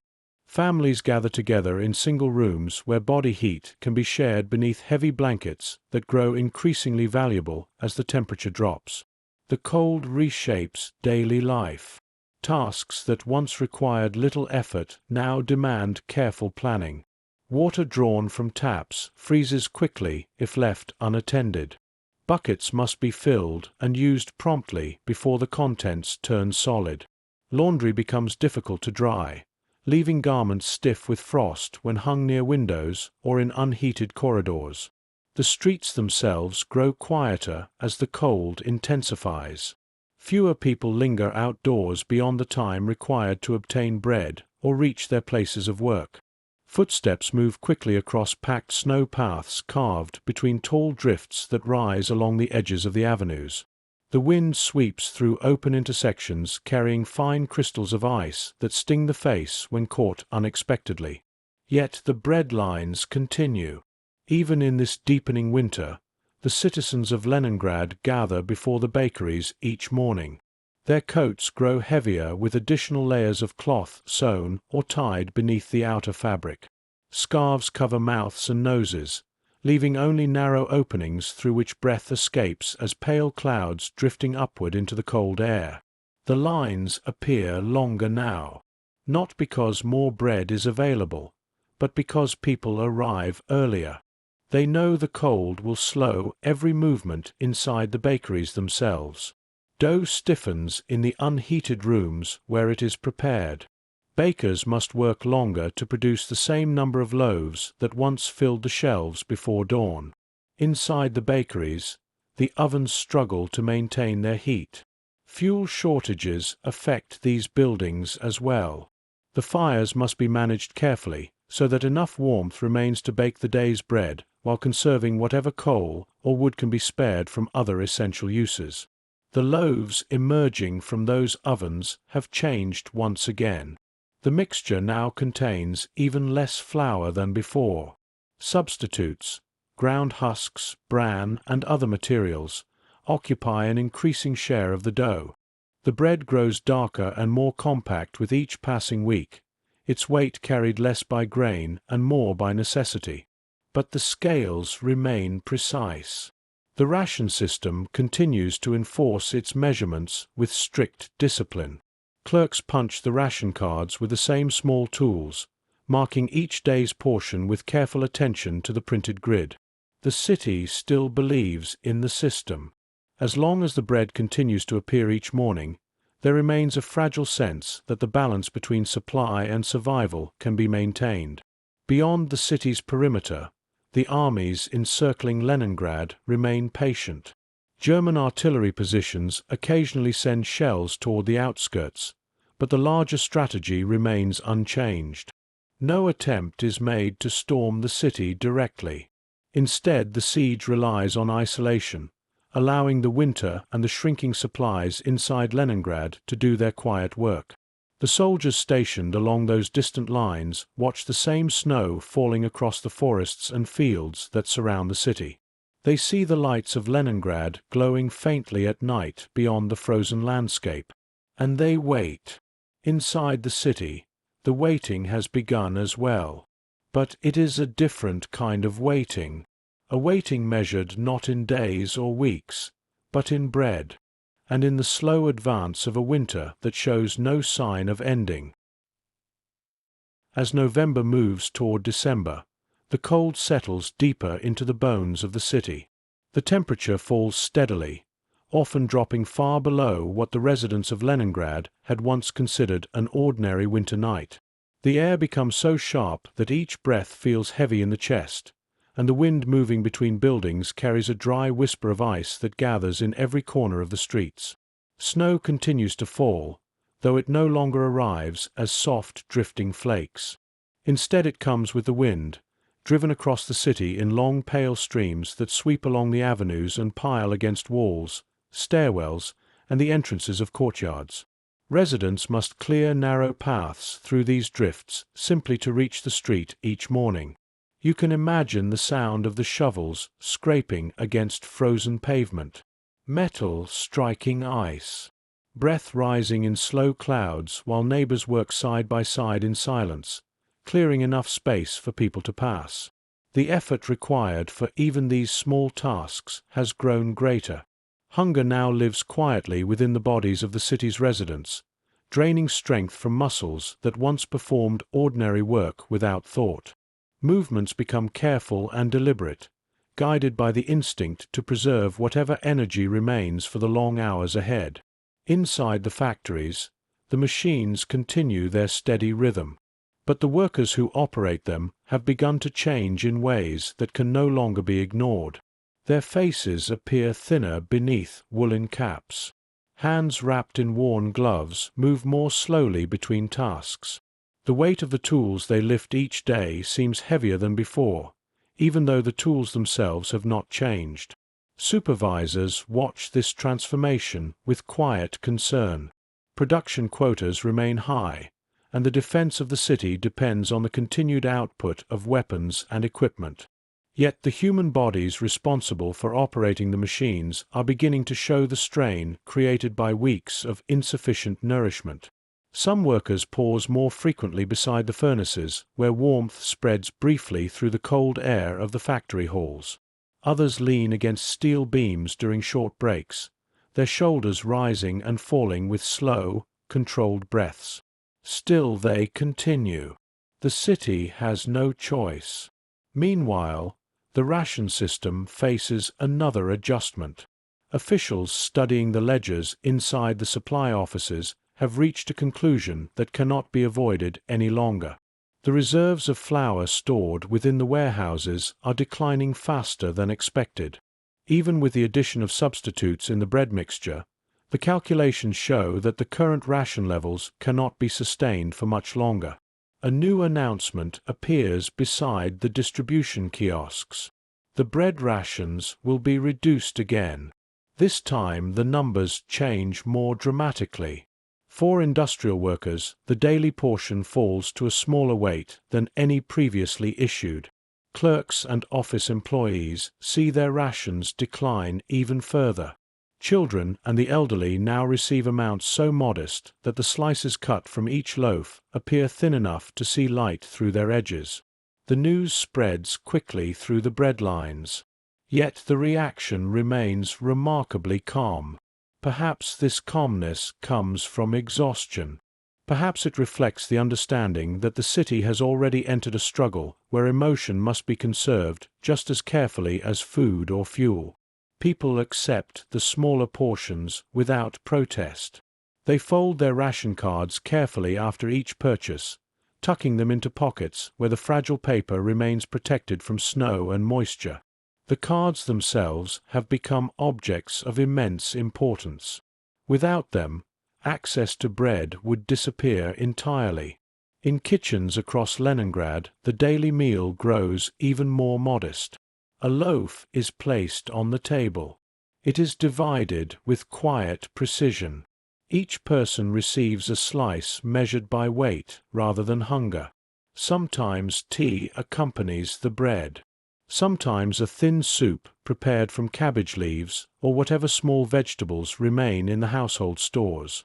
Often the bread is eaten alone, each bite chewed slowly in order to stretch the experience of eating across as many minutes as possible. The hunger deepens. But life continues. Outside the city, the German forces maintaining the siege observe the changing winter landscape with the same patience that has defined their strategy from the beginning. Their artillery batteries remain positioned along ridges overlooking the approaches to Leningrad. Their supply routes remain open through the territories now under their control. From those distant positions, the city itself appears silent, its rooftops blanketed by snow, its streets hidden beneath the pale light of winter days that grow shorter with each passing week. The soldiers cannot see the bread lines. They cannot see the kitchens where families divide the day's ration with careful hands. They cannot see the workers standing beside machines inside cold factory halls where the defense of the city continues despite the deepening hunger. But the effects of the siege move quietly through every one of those places. And as December approaches, the citizens of Leningrad begin to understand that the winter surrounding them may become one of the most difficult seasons the city has ever endured. The weight of 125 grams. By early December, the numbers printed on the ration cards become more than administrative details. They become measurements of survival. The cold has settled fully across Leningrad now. Snow lies deep along the avenues, packed hard beneath the passage of countless boots. The sky rarely clears, and daylight arrives slowly each morning before fading again almost as quickly. During these short hours of pale winter light, the city moves carefully through its routines, conserving strength wherever possible. Inside the bakeries, the scales continue their quiet work. Each morning the clerks weigh portions of bread that have grown smaller than anyone once imagined they could be. For the majority of the population, the daily ration has fallen to 125 grams. The number appears almost abstract when written on paper, but when placed upon the scale, it reveals itself as something startlingly small. A slice of dark bread no larger than the palm of a hand. You might imagine how that portion feels when lifted from the counter. The bread is dense, its surface rough where the crust formed unevenly during baking. The smell still carries the faint sweetness of grain, though it is mixed now with the bitter scent of the substitutes blended into the dough. The clerk wraps the portion in paper and slides it forward. The customer takes it quietly. Outside the bakery, the line waits as it always has. Yet the atmosphere has changed. Where earlier weeks carried a sense of cautious patience, the air now holds something heavier. The cold presses against the figures standing in the queue, and hunger presses quietly within them. Many no longer speak while waiting. Conversation requires energy, and energy must now be saved for walking home, for climbing stairs, for completing whatever tasks the day still demands. Breath rises in slow clouds above the line. The wind moves gently across the street, lifting small trails of snow that drift against boots and coat hems before settling again. A man leaves the bakery with his ration folded carefully beneath his coat. He pauses for a moment beside the doorway, adjusting the package so it rests close to his chest. The warmth of his body protects the bread from freezing, though the cold air will stiffen it quickly once he steps farther into the street. Across the city, the same careful gesture repeats itself thousands of times each morning. The bread must last the entire day. For many people, that small portion becomes both breakfast and dinner, divided into pieces that are eaten slowly across the long hours between dawn and nightfall. Some choose to eat a small bite immediately after leaving the bakery, allowing the first taste to warm them before beginning the walk home. Others carry the bread untouched until they reach their kitchens, where it will be shared among family members whose portions are equally small. You can imagine the quiet scene inside those kitchens.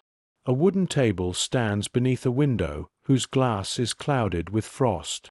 The room is dimly lit by a single lamp whose flame flickers when the wind presses against the walls outside. The bread rests at the center of the table, while a knife divides it into slices so thin they seem almost translucent beneath the yellow light. Each person receives their share. No one asks for more. There is no more. The effect of this ration begins to shape the entire rhythm of the city. Workers arriving at factories move more slowly through the gates each morning. The strength required to operate heavy machinery must now be drawn from bodies receiving only a fraction of the nourishment they once required for such labor. Supervisors adjust work schedules where possible, allowing brief pauses so that exhausted workers can sit beside furnaces or lean against warm metal surfaces that radiate faint heat. Even these small comforts grow precious. The furnaces themselves burn less intensely than before, their fuel carefully rationed alongside everything else inside the city. Meanwhile, the cold continues to deepen. Night temperatures fall to levels rarely experienced by the city's residents. Water pipes freeze inside apartment buildings whose heating systems struggle to function with limited coal supplies. Residents carry buckets to communal pumps or collect snow that must be melted over small stoves to provide drinking water. The effort required for these tasks grows heavier with each passing week. Yet the city continues to move. Trams have largely stopped running now, their electric lines damaged by power shortages and the harsh winter weather. The rails beneath the snow remain silent as people walk the long distances once traveled in relative comfort. Bridges across the Neva carry only the sound of footsteps and the occasional military vehicle moving cautiously through the frozen streets. Above the city, the winter sky remains pale and distant. Beyond the encircling lines of the siege, the armies holding Leningrad within their grasp wait with patient certainty. Their commanders understand that the cold and the hunger inside the city are now working alongside them, shaping a slow pressure that no artillery barrage could match. But inside Leningrad, the people continue their quiet routines. They wait in lines. They measure bread. They walk through the snow beneath a sky that grows darker earlier each afternoon. And with each passing day, the weight of 125 grams begins to define the fragile boundary between endurance and collapse. As December deepens, the number 125 grams settles quietly into the consciousness of the city. It appears everywhere now, not only on ration cards or official notices posted beside distribution offices, but in the silent calculations performed inside kitchens, factories, and stairwells where people pause briefly to gather their strength before continuing through the day. The number becomes a kind of measure by which each citizen understands the limits of the body. A single day, a single portion, a single chance to maintain the fragile balance between exhaustion and survival. Morning continues to begin with the bread lines.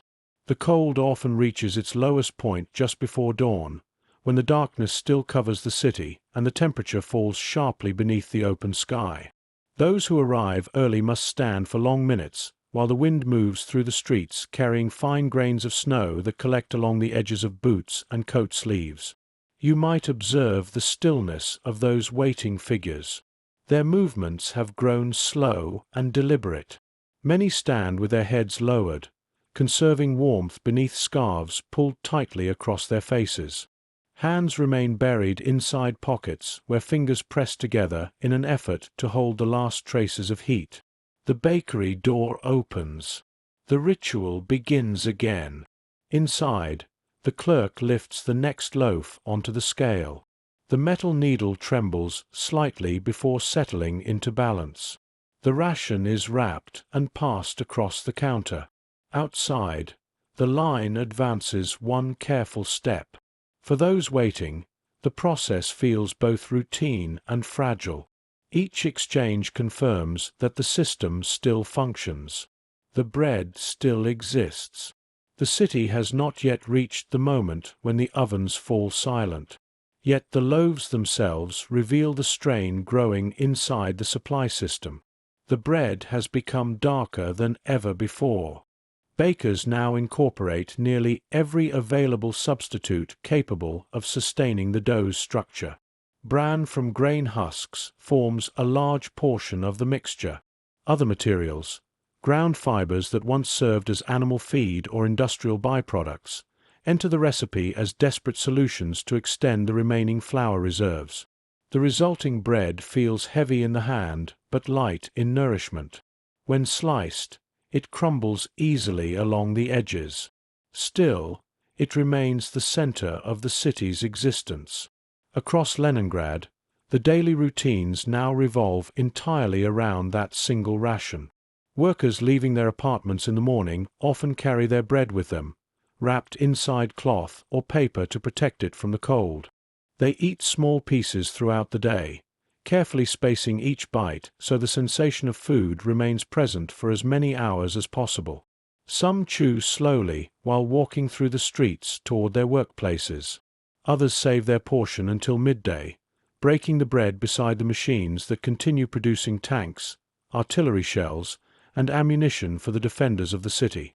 Inside the factories, hunger has begun to shape the pace of labor.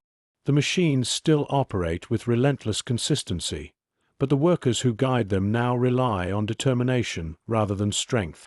Their movements carry a quiet effort that was not visible only weeks earlier. Tools are lifted more slowly. Steps across the factory floors become shorter, measured carefully to conserve energy. Supervisors notice these changes but rarely speak about them. Everyone understands the cause. Beyond the factory gates, the streets reveal the same transformation. People move through the snow with a cautious rhythm that reflects both the slippery surfaces beneath their boots and the exhaustion growing inside their bodies. Climbing staircases becomes a task requiring short pauses between flights. Carrying buckets of water from communal pumps demands careful pacing so the strength required for the journey home does not vanish too quickly. The cold amplifies every weakness. At night, the temperature often falls far below freezing, turning the interior walls of many buildings into surfaces that radiate cold rather than warmth. Windows frost over completely, sealing apartments inside a dim world lit only by lamps or candles whose small flames flicker in the moving air. Families gather in single rooms whenever possible. Blankets are layered across beds and chairs. Children sleep beside parents to share body heat beneath coverings that feel increasingly thin against the relentless cold pressing through the walls. The silence of these rooms carries a quiet gravity. Conversations have grown shorter. Sometimes entire evenings pass with only the sound of the wind moving against the building and the faint crackle of a stove burning its final pieces of fuel. Outside, the siege continues its patient work. German artillery fires occasionally from positions surrounding the city, though the bombardments remain sporadic. The commanders maintaining the blockade understand that time has become their most effective weapon. Each day that passes without new supplies entering Leningrad deepens the pressure already spreading through the population. Inside the city, the people measure that passing time not with calendars or clocks. They measure it with bread, with the slow disappearance of the day's ration, with the quiet understanding that another morning will come when the line must form again before the bakery door. And as December moves forward beneath the dim northern sky, the weight of 125 grams begins to shape the fate of an entire city. Streets that grow quieter. By late December, the city begins to change in ways that are visible even to those who try not to look too closely. The snow that once softened the streets of Leningrad now lies packed into hard ridges beneath the constant passage of boots and sleds. The avenues remain open, but their movement has slowed to a quiet rhythm defined by necessity rather than habit. Where crowds once moved easily between shops and tram stops, only scattered figures now cross the open spaces between buildings. The silence of the city grows deeper with each passing week. Not the silence of abandonment, but the quiet that settles when every movement requires careful thought. You can sense it in the way footsteps echo across the frozen pavement. A single pair of boots walking through an avenue can be heard from a surprising distance, the sound carrying across the snow in crisp, deliberate beats. The wind moving through the streets amplifies this stillness, brushing against walls and lampposts with a faint whisper that seems to linger in the cold air. The bread lines remain, though even they have begun to thin. Not because the bread has disappeared, but because the strength required to stand for long periods in the cold has become difficult for many residents to sustain. Some people send family members in their place.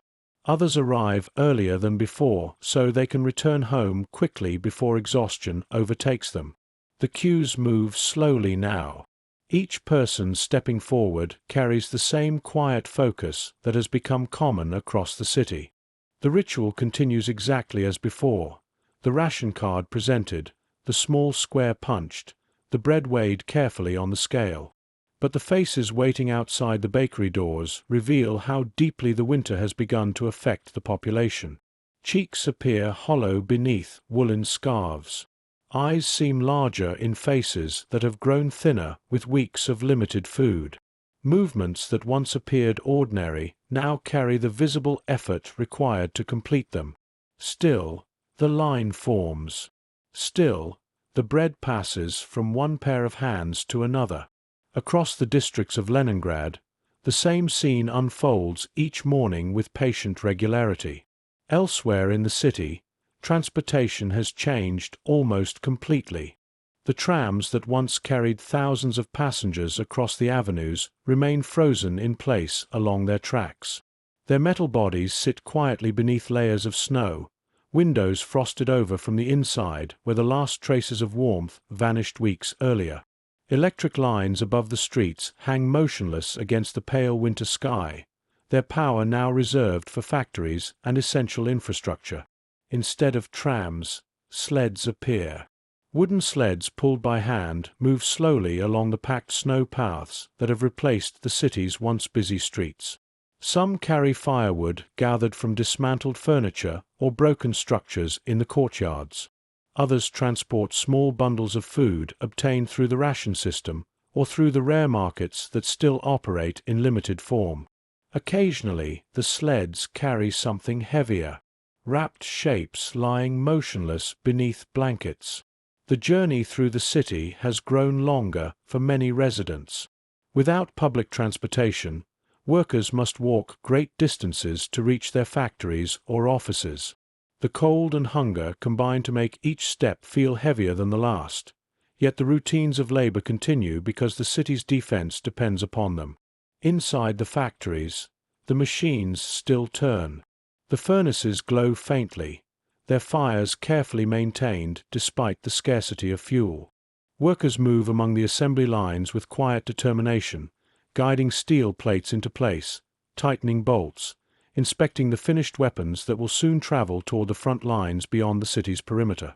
Production remains essential, but even here the effects of the siege have become impossible to ignore. The factory floors are quieter than they once were, not because the machines have stopped, but because the voices of the workers have grown fewer. Conversations that once filled the spaces between shifts have faded into silence, as hunger narrows the focus of each individual toward the tasks required to complete the day. Sometimes a worker pauses beside a furnace to warm his hands. The brief heat spreads through his fingers before fading again when he returns to the cold air of the assembly hall. These small moments of warmth have become valuable.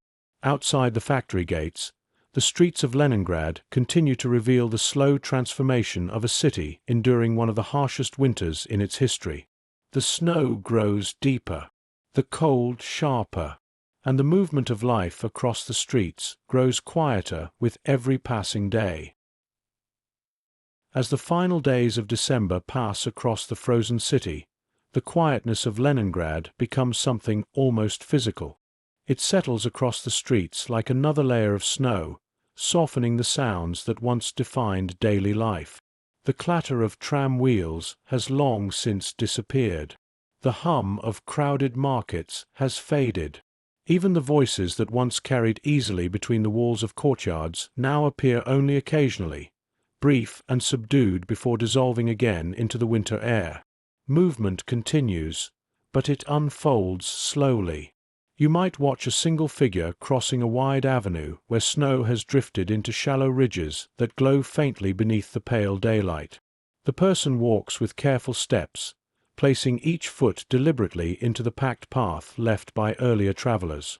The journey may only cover a few blocks, yet the effort required to complete it reveals itself in the way the shoulders rise and fall beneath heavy coats. The city has begun to conserve motion.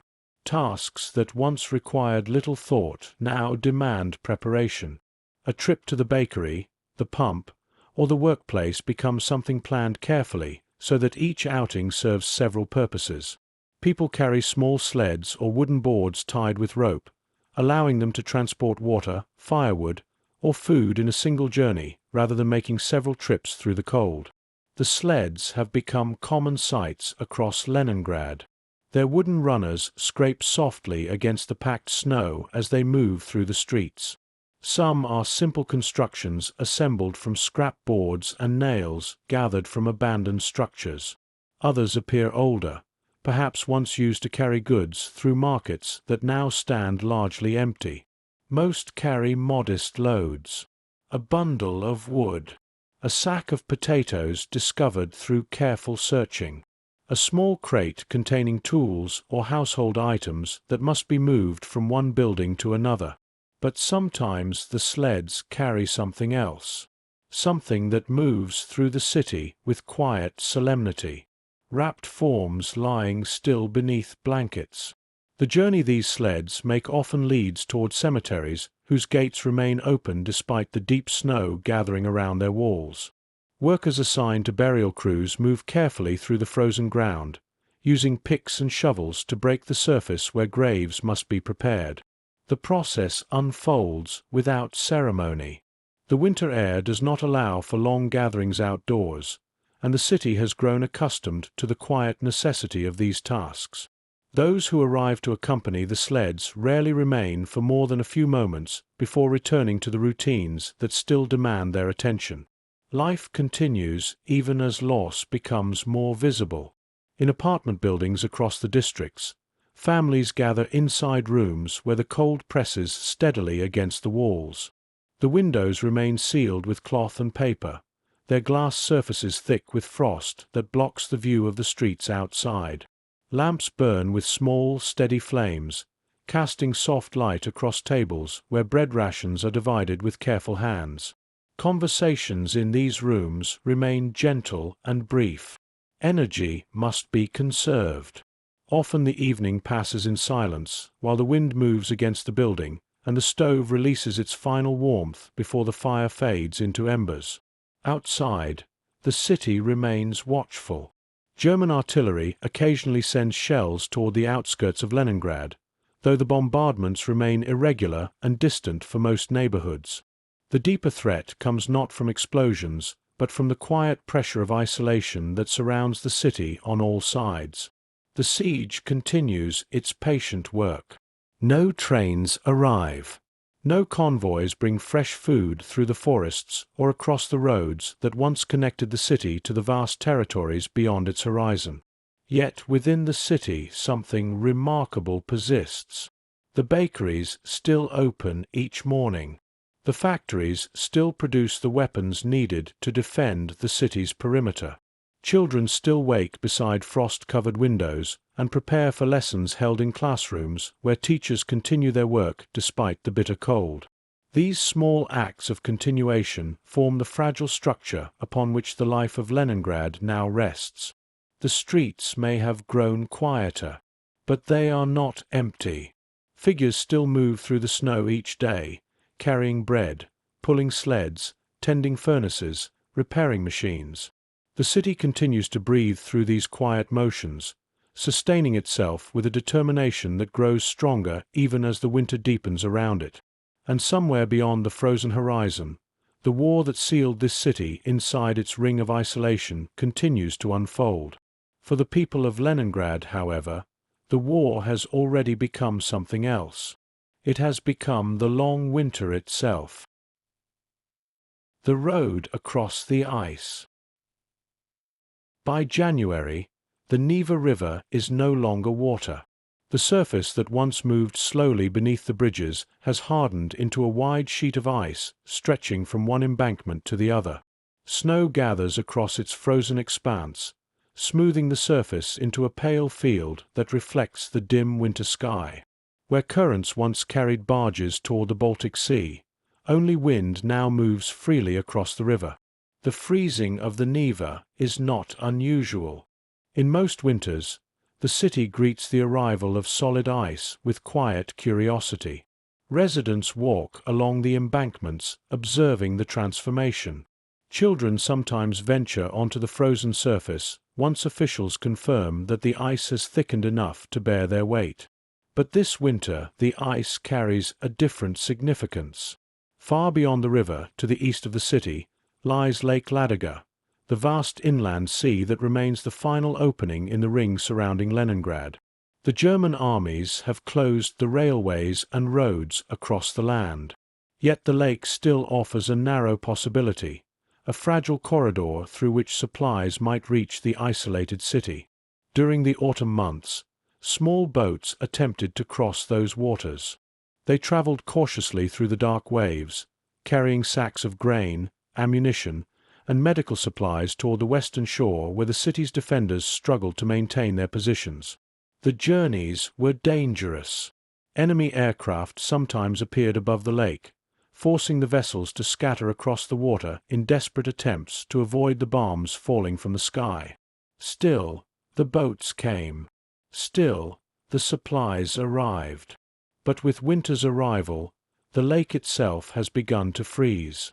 At first the ice formed slowly along the edges of the shoreline, thin sheets spreading outward across the dark water before breaking apart beneath the movement of wind and waves. Day after day the temperature continued to fall, and the frozen plates grew thicker until they began to connect with one another across the wide surface. Now the ice stretches farther each morning. Across that frozen expanse, Soviet engineers and soldiers have begun constructing something extraordinary. A road.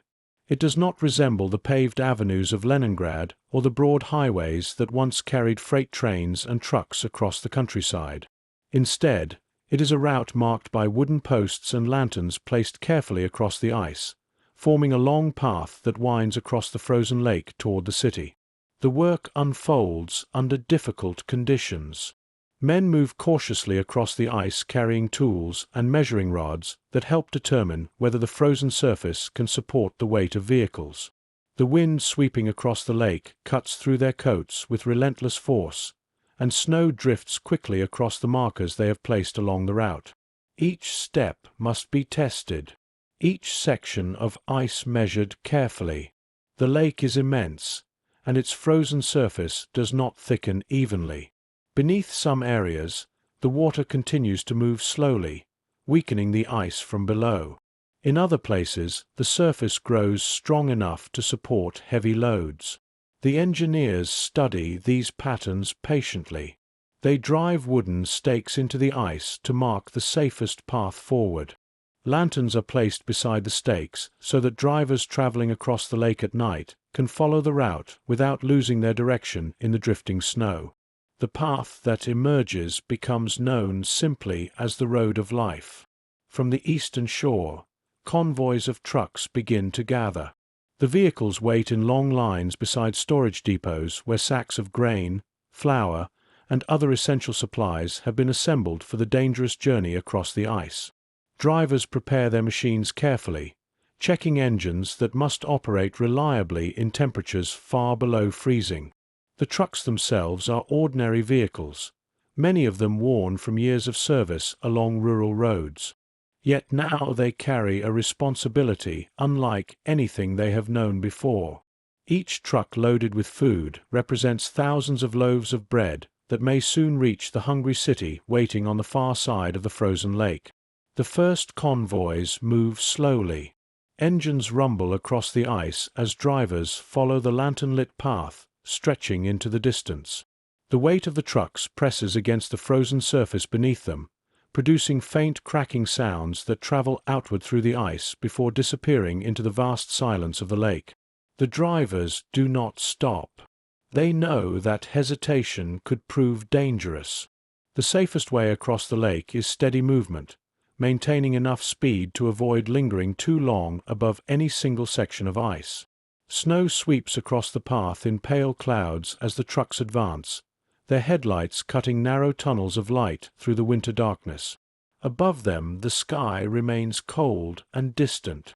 Enemy aircraft sometimes patrol the area, searching for the convoys moving across the lake. When the planes appear, the drivers scatter across the ice, hoping the vast white surface will make their vehicles difficult to distinguish from the surrounding snow. Some trucks do not complete the journey. The ice beneath them may crack without warning. A vehicle may slip from the marked path and reach a section where the frozen surface cannot support its weight. When that happens, the truck disappears quickly, sinking beneath the ice along with its cargo. The lake closes above it. But the convoys continue, because beyond the frozen horizon lies Leningrad, and inside that city, millions of people are waiting for the food these trucks carry across the winter ice. The journey across Lake Ladoga becomes a quiet struggle against both nature and war. Once the first convoys prove that the frozen surface can bear the weight of the trucks, the operation expands with careful urgency. More vehicles gather along the eastern shore, their engines idling beside piles of supplies that wait to be loaded beneath the pale winter sky. Soldiers and workers move steadily through the depots, lifting sacks of flour, grain, and dried food into the cargo beds. The work must be done quickly. Each hour of daylight offers a small window when visibility across the lake improves. When darkness arrives, the lanterns marking the route become the only guide through the drifting snow. The trucks begin to move in long lines. Their tires press deep grooves into the snow covering the ice, creating narrow paths that guide the vehicles following behind. Drivers maintain careful distances from one another, knowing that too much weight concentrated in one area could weaken the frozen surface beneath them. The engines growl steadily as the convoy advances. Inside the cabs, drivers sit wrapped in heavy coats and gloves that barely protect their hands from the cold seeping through the metal frames of the vehicles. Frost gathers along the edges of the windshields, forcing the drivers to wipe the glass frequently so they can see the lanterns ahead. The lake stretches endlessly in every direction. Under the dim winter light, the horizon disappears into a pale line where ice meets sky. The trucks appear small against this vast surface, their movement barely noticeable from a distance. But each vehicle carries something essential: flour, grain, fuel, sometimes medical supplies that the city desperately needs. When the trucks finally reach the western shore, the cargo is transferred quickly to smaller vehicles or sleds that carry the supplies toward the city itself. Soldiers stationed along the route unload the sacks with practiced efficiency, stacking them onto new transports that will continue the journey toward Leningrad's warehouses. The arrival of these convoys begins to change the calculations inside the city's supply offices. Clerks studying their ledgers notice that the reserves of grain and flour, which had been declining steadily for months, now show small increases. The numbers remain far below what the city once required during normal times, but the new deliveries offer something that has been absent for many weeks: a possibility. The bread rations do not increase immediately. Officials understand that the road across the ice remains fragile. A sudden warming of the weather could weaken the frozen lake and halt the convoys entirely. Enemy aircraft still patrol the skies above Ladoga, searching for the trucks that cross the open ice beneath them. Yet the knowledge that supplies are arriving brings a quiet shift in the atmosphere of the city. Inside the bakeries, the ovens continue their work with the same careful discipline as before. The loaves remain small and dark, their mixture still stretched with substitutes that replace the flour that once filled the warehouses in greater quantities. But now the bakers know that more grain is slowly making its way toward them. In the bread lines, the people hear fragments of news passed from one neighbor to another. Someone mentions trucks traveling across the frozen lake. Another speaks of convoys moving through the night with lanterns marking the path across the ice. No one knows exactly how much food these trucks carry. No one can say how long the route will remain open. Still, the story spreads through the city with quiet persistence. The road across the ice has become something more than a supply route. It has become a thread connecting the isolated city to the world beyond the siege. Meanwhile, the trucks continue their journeys across the frozen lake. Day after day they move along the lantern-lit path, engines rumbling steadily beneath the vast winter sky. Snow sweeps across their tracks, sometimes burying the route so completely that drivers must rely on the faint glow of distant lanterns to guide them forward. The work never truly stops. When one convoy reaches the western shore, another begins the journey from the east. The drivers know the risks that accompany every crossing. The ice may crack. The weather may turn suddenly. Enemy aircraft may appear above the lake with little warning. Yet they continue, because beyond the western horizon lies Leningrad, a city still waiting, a city still enduring the long winter of hunger and cold. And across the frozen surface of Lake Ladoga, the narrow road of ice continues to carry life toward its silent streets. The city that learns to endure. By the middle of the winter, the citizens of Leningrad begin to understand something that was not clear during the first weeks of the siege. The city is not simply surviving day to day. It is learning how to endure. This realization does not appear suddenly. It grows slowly through the repetition of routines that have now been carried out hundreds of times beneath the pale northern sky. Each morning the bread lines form. Each afternoon the factories continue their work. Each evening families gather in the dim warmth of small rooms where the wind presses against the walls outside. The rhythm has become familiar, and familiarity, even in hardship, creates a fragile kind of stability. Snow remains deep across the streets of Leningrad. The packed paths that cross the avenues have hardened into narrow corridors where sled runners glide quietly over the frozen surface. The sound of these sleds moving through the city has become part of the daily atmosphere, a soft scraping that echoes along the stone walls of buildings whose windows remain sealed against the cold. You might see one of these sleds moving slowly along the edge of a courtyard. A man pulls the rope with steady steps, leaning slightly forward to guide the wooden runners through the snow. Behind him rests a small load, perhaps a bundle of firewood gathered from dismantled furniture, or a crate containing supplies delivered recently through the road of life across Lake Ladoga. The sled moves carefully around a corner and disappears into the narrow passage leading toward the street. Scenes like this appear everywhere now. The sleds carry water from communal pumps. They carry sacks of flour delivered to bakeries preparing the next day's ration. They carry tools, equipment, and sometimes the fragile cargo of hope that arrives with each convoy crossing the frozen lake. The sleds have become the quiet arteries of the city's circulation. Meanwhile, inside the bakeries, the arrival of new flour through the convoys has begun to alter the bread itself. The change is modest. The loaves remain small. The mixture still contains substitutes. But the proportion of true flour has increased slightly, allowing the bread to rise a little more during baking. The texture grows softer beneath the crust. The smell drifting through the bakery doors carries a hint of the familiar warmth that once filled these streets before the siege began. Those waiting in the lines notice. The difference may be subtle, but the senses sharpen when hunger has persisted for so long. A slightly lighter loaf, a slightly fuller slice. These details carry enormous significance when every gram of food matters. Still, the ration system remains strict.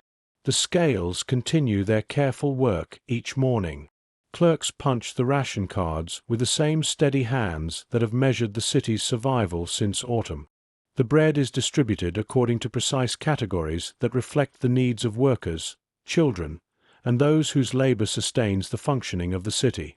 Beyond the bakeries, the factories continue operating despite the relentless winter.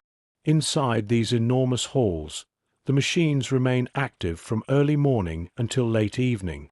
The defense of Leningrad requires a constant flow of weapons and equipment, and the workers who produce them have adapted to the harsh conditions surrounding their labor. The cold remains severe inside many of these buildings. Furnaces burn where fuel can be spared, but the heat rarely spreads far beyond the immediate area surrounding the fire. Workers often stand beside their machines wearing several layers of clothing, their breath visible in the air as they guide metal components into place.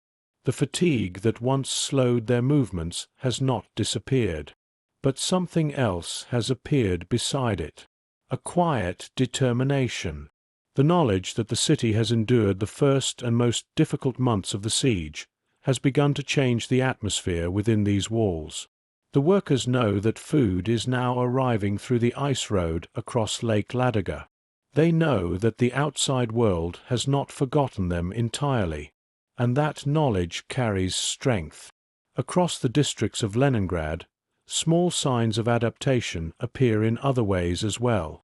Schools reopen in limited form, their classrooms heated by small stoves placed near the teacher's desk.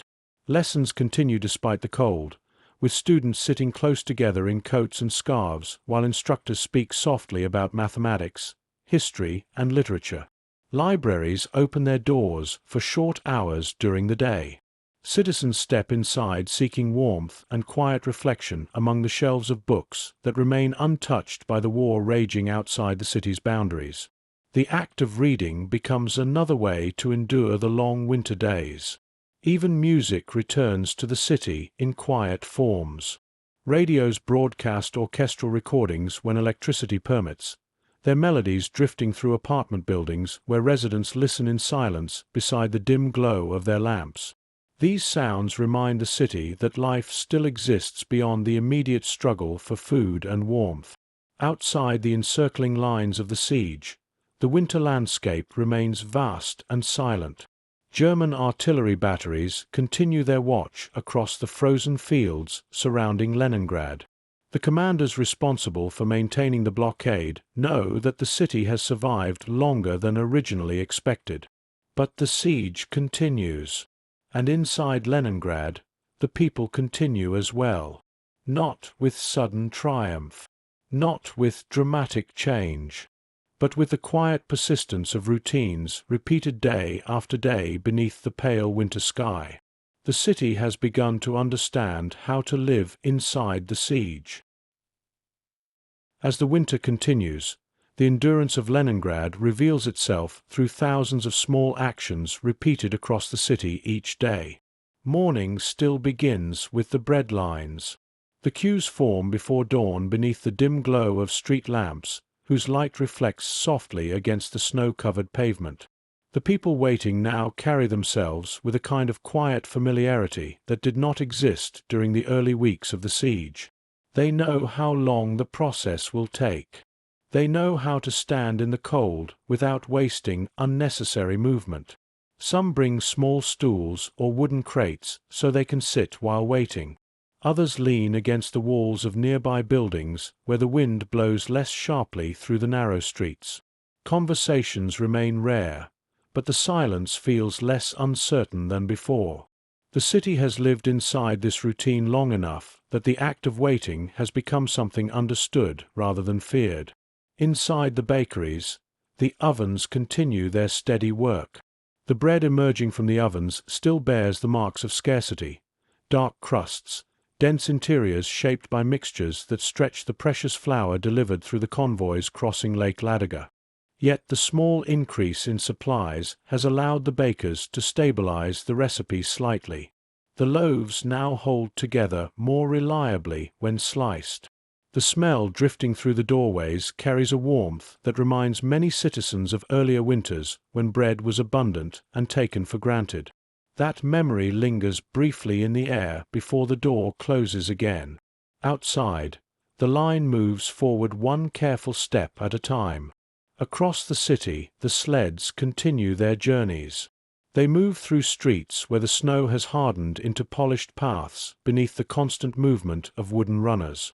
The sleds carry everything the city requires to maintain its fragile balance: fuel gathered from dismantled structures, water drawn from communal pumps, supplies arriving from the warehouses that receive each new convoy from the lake. Sometimes the sleds travel in pairs or small groups.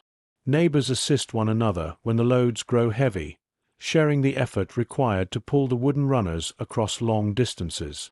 These moments of cooperation appear quietly, without ceremony, yet they form an essential part of the city's endurance. You might see two figures leaning forward together as they guide a sled through a narrow alley. Their boots press deep into the snow while the rope between them tightens with each step. The sled behind them carries a crate of supplies that will warm or feed several households once it reaches its destination. No one stops to watch. But the gesture carries meaning. Inside the factories, the production lines continue their patient rhythm. The workers have adapted to the limitations placed upon their bodies by months of hunger. Tasks are performed with careful pacing rather than speed. Supervisors organize shifts so that the most demanding labor rotates among several workers rather than falling upon one individual for too long. The machines themselves remain relentless. Metal plates slide across assembly tables where welders guide bright sparks along seams that will soon become the armored hulls of tanks. Artillery shells roll along conveyor belts toward inspection stations where technicians examine them beneath harsh electric light. The defense of the city continues, and the workers who sustain that defense now understand that their survival is intertwined with the survival of the city itself. Beyond the factory gates, Leningrad carries the quiet marks of a population that has learned how to live within extraordinary circumstances. The streets remain calm even when artillery echoes faintly from the distant perimeter. Residents no longer pause when those sounds reach the city. They have become part of the background of daily life, as familiar as the wind moving through the frozen avenues. Children walk to school when the weather allows. Teachers conduct lessons in classrooms where frost gathers along the edges of the windows. Students sit close together for warmth while the teacher's voice moves gently through the quiet room. These moments of ordinary life continue despite everything surrounding the city. Evenings bring the same rituals that have guided the population through the darkest weeks of winter. Families gather around tables where the day's bread is divided carefully. Lamps cast small circles of light across rooms where blankets hang beside windows to block the cold. Radios sometimes carry distant music through the walls of apartment buildings when electricity permits the broadcast. The melodies drift through the silence of the city like reminders of another world. Yet the siege remains. Outside the ring of frozen forests surrounding Leningrad, the armies maintaining the blockade continue their watch. The winter has slowed their operations, but has not weakened their intention. The strategy of isolation still defines the struggle. Inside the city, however, something has changed. The people of Leningrad have begun to understand that endurance itself can become a form of resistance. Each loaf of bread measured on the scales. Each sled pulled across the snow. Each shift completed beside the machines inside the factories. Together, these actions form the quiet structure of survival that allows the city to remain standing inside the long winter of the siege. And as the weeks pass beneath the pale northern sky, that endurance begins to shape the future of Leningrad itself. The long winter begins to turn. As February approaches, something almost imperceptible begins to shift in the light above Leningrad. The winter remains deep. Snow still lies across the streets in heavy layers hardened by weeks of frost. The cold air continues to move through the avenues with the same steady bite that has defined the long months of siege. Yet the sky changes in a way that only those who live through northern winters truly notice. The daylight lingers a little longer. In early January, The sun barely lifted above the horizon before disappearing again into the grey afternoon. Now it climbs slightly higher, casting pale light across the rooftops that remains for an extra hour before evening returns. The change is small enough that it might pass unnoticed by those who do not look carefully. But in Leningrad, people have learned to observe every detail. The extended daylight becomes something quietly encouraging. It means that the coldest part of the winter has begun to loosen its grip on the city, even though the snow remains deep and the wind still carries sharp crystals of ice through the streets. The bread lines continue as they always have. Figures gather before dawn beside the bakery doors, their silhouettes outlined by the weak glow of street lamps reflecting off the snow.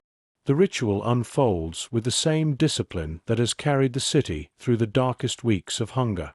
Ration cards appear. The scales measure the loaves. The small packages pass from one pair of hands to another. Yet even here, subtle changes appear. The bread itself has grown slightly more substantial since the convoys across Lake Ladoga began delivering greater quantities of grain. The loaves remain far smaller than those baked before the siege, but the mixture now contains more flour than the dark substitutes that once dominated the recipe. The difference can be felt in the weight. A slice that once seemed fragile now holds together more firmly when cut. The smell drifting from the bakeries carries a fuller warmth that people recognize immediately when the door opens. These small improvements do not erase the hunger, but they provide something that has been scarce for many weeks. A sense that the worst may not last forever. Across the city, the road of life continues its fragile work. The frozen surface of Lake Ladoga now supports a constant movement of trucks traveling between the eastern shore and the supply depots feeding Leningrad.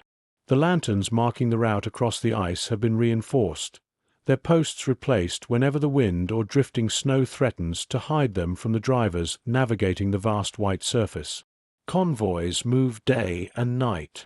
Some trucks bring food and fuel into the city. Others carry evacuees away from the siege. Children, wounded soldiers, and civilians whose strength has been exhausted by the long months of hunger. The evacuation process unfolds slowly but steadily. Families gather beside the departure points where sleds and trucks wait to transport them toward the frozen lake. Mothers wrap their children in layers of clothing before guiding them onto the vehicles that will carry them across the ice toward safer regions beyond the siege. The farewells are quiet. There is little energy for dramatic emotion. Instead, parents speak softly to their children, offering simple instructions about the journey ahead. The trucks depart beneath the pale winter sky, their engines rumbling across the snow-covered roads that lead toward the lake. Inside the city, life continues for those who remain. Factories still operate. Schools still conduct lessons. Hospitals treat the sick and injured with whatever medical supplies have managed to reach the city through the convoys.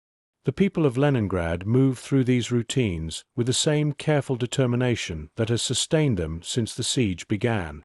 Yet the subtle changes appearing across the city, the longer daylight, the slightly fuller loaves of bread, the steady arrival of trucks from the lake, begin to shape a quiet transformation in the atmosphere. Hope does not arrive suddenly. It grows slowly. Like the returning light above the snow-covered rooftops, it expands by small degrees that only become visible when the days are measured against the darkness that came before. And as February advances beneath the pale northern sky, the citizens of Leningrad begin to sense that the long winter of the siege may not remain frozen forever. The change in daylight brings other subtle shifts to the city as well. When the sun rises slightly earlier, the streets of Leningrad reveal themselves with a clarity that had been absent during the darkest weeks of winter. The pale light spreads slowly across the snow-covered rooftops, casting long shadows that stretch across the avenues before fading into the bright surface of the frozen ground. You can see the marks of the long winter everywhere now. Snowbanks rise along the edges of buildings where wind has piled them against the walls for weeks without interruption. The wooden runners of sleds have carved narrow channels across the streets, leaving polished paths that glisten faintly in the morning light. Windows remain sealed with layers of cloth and paper, their surfaces etched with frost patterns that appear almost like delicate engravings. The city looks worn, but it is still standing. Inside the bakeries, the ovens continue their steady rhythm as they have every day throughout the siege. Bakers move quietly through the warm rooms, lifting trays of loaves whose smell drifts outward through the doors whenever they open to admit the next customer. The bread lines still form before dawn. Yet the people waiting there appear slightly different than they did during the worst weeks of winter. Their movements remain slow, but the exhaustion that once seemed overwhelming has softened in small ways. A few voices return to the lines now, brief conversations exchanged between neighbors who have stood beside one another for months. They speak quietly about the convoys crossing Lake Ladoga, about trucks seen traveling through the streets carrying new sacks of grain toward the warehouses, about children who have been evacuated safely across the frozen lake to regions where food is more plentiful. These stories pass from person to person with careful restraint, as though the city fears believing them too strongly. Still, they circulate, and with them comes the sense that the siege, though far from over, may have reached a point where endurance has begun to reshape the balance between survival and collapse. Elsewhere across Leningrad, the factories continue their essential work. Inside the enormous halls where machines operate day and night, the workers maintain the same disciplined pace that has sustained production throughout the siege. Their bodies still carry the marks of hunger and fatigue, but the steady arrival of food through the ice road has begun to restore a small measure of strength. The change appears gradually. A worker who once needed several minutes to climb a staircase now moves a little more steadily between floors. A machinist who paused frequently beside the furnace during his shift now returns to the assembly line with fewer interruptions.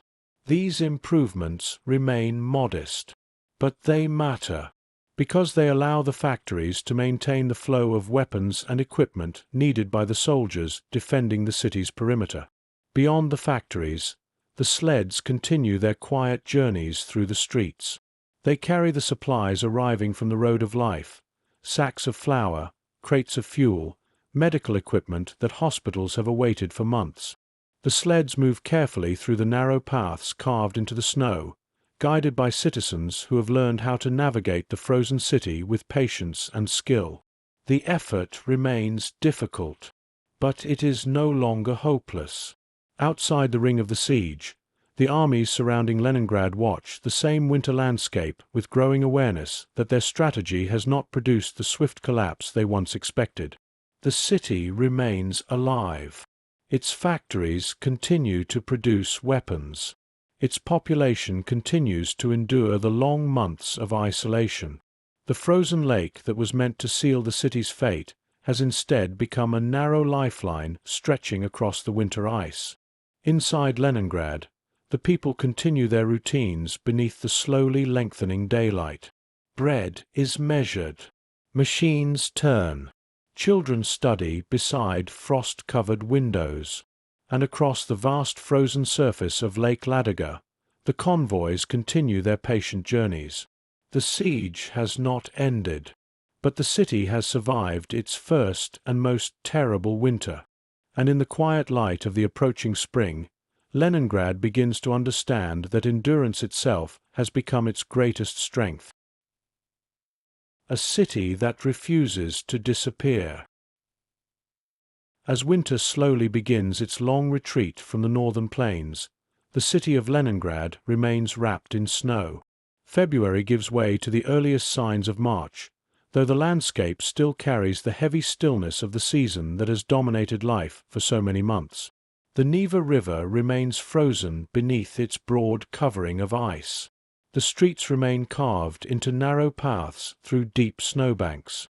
The cold air still presses sharply against the stone walls of buildings whose windows continue to glow faintly in the early morning darkness.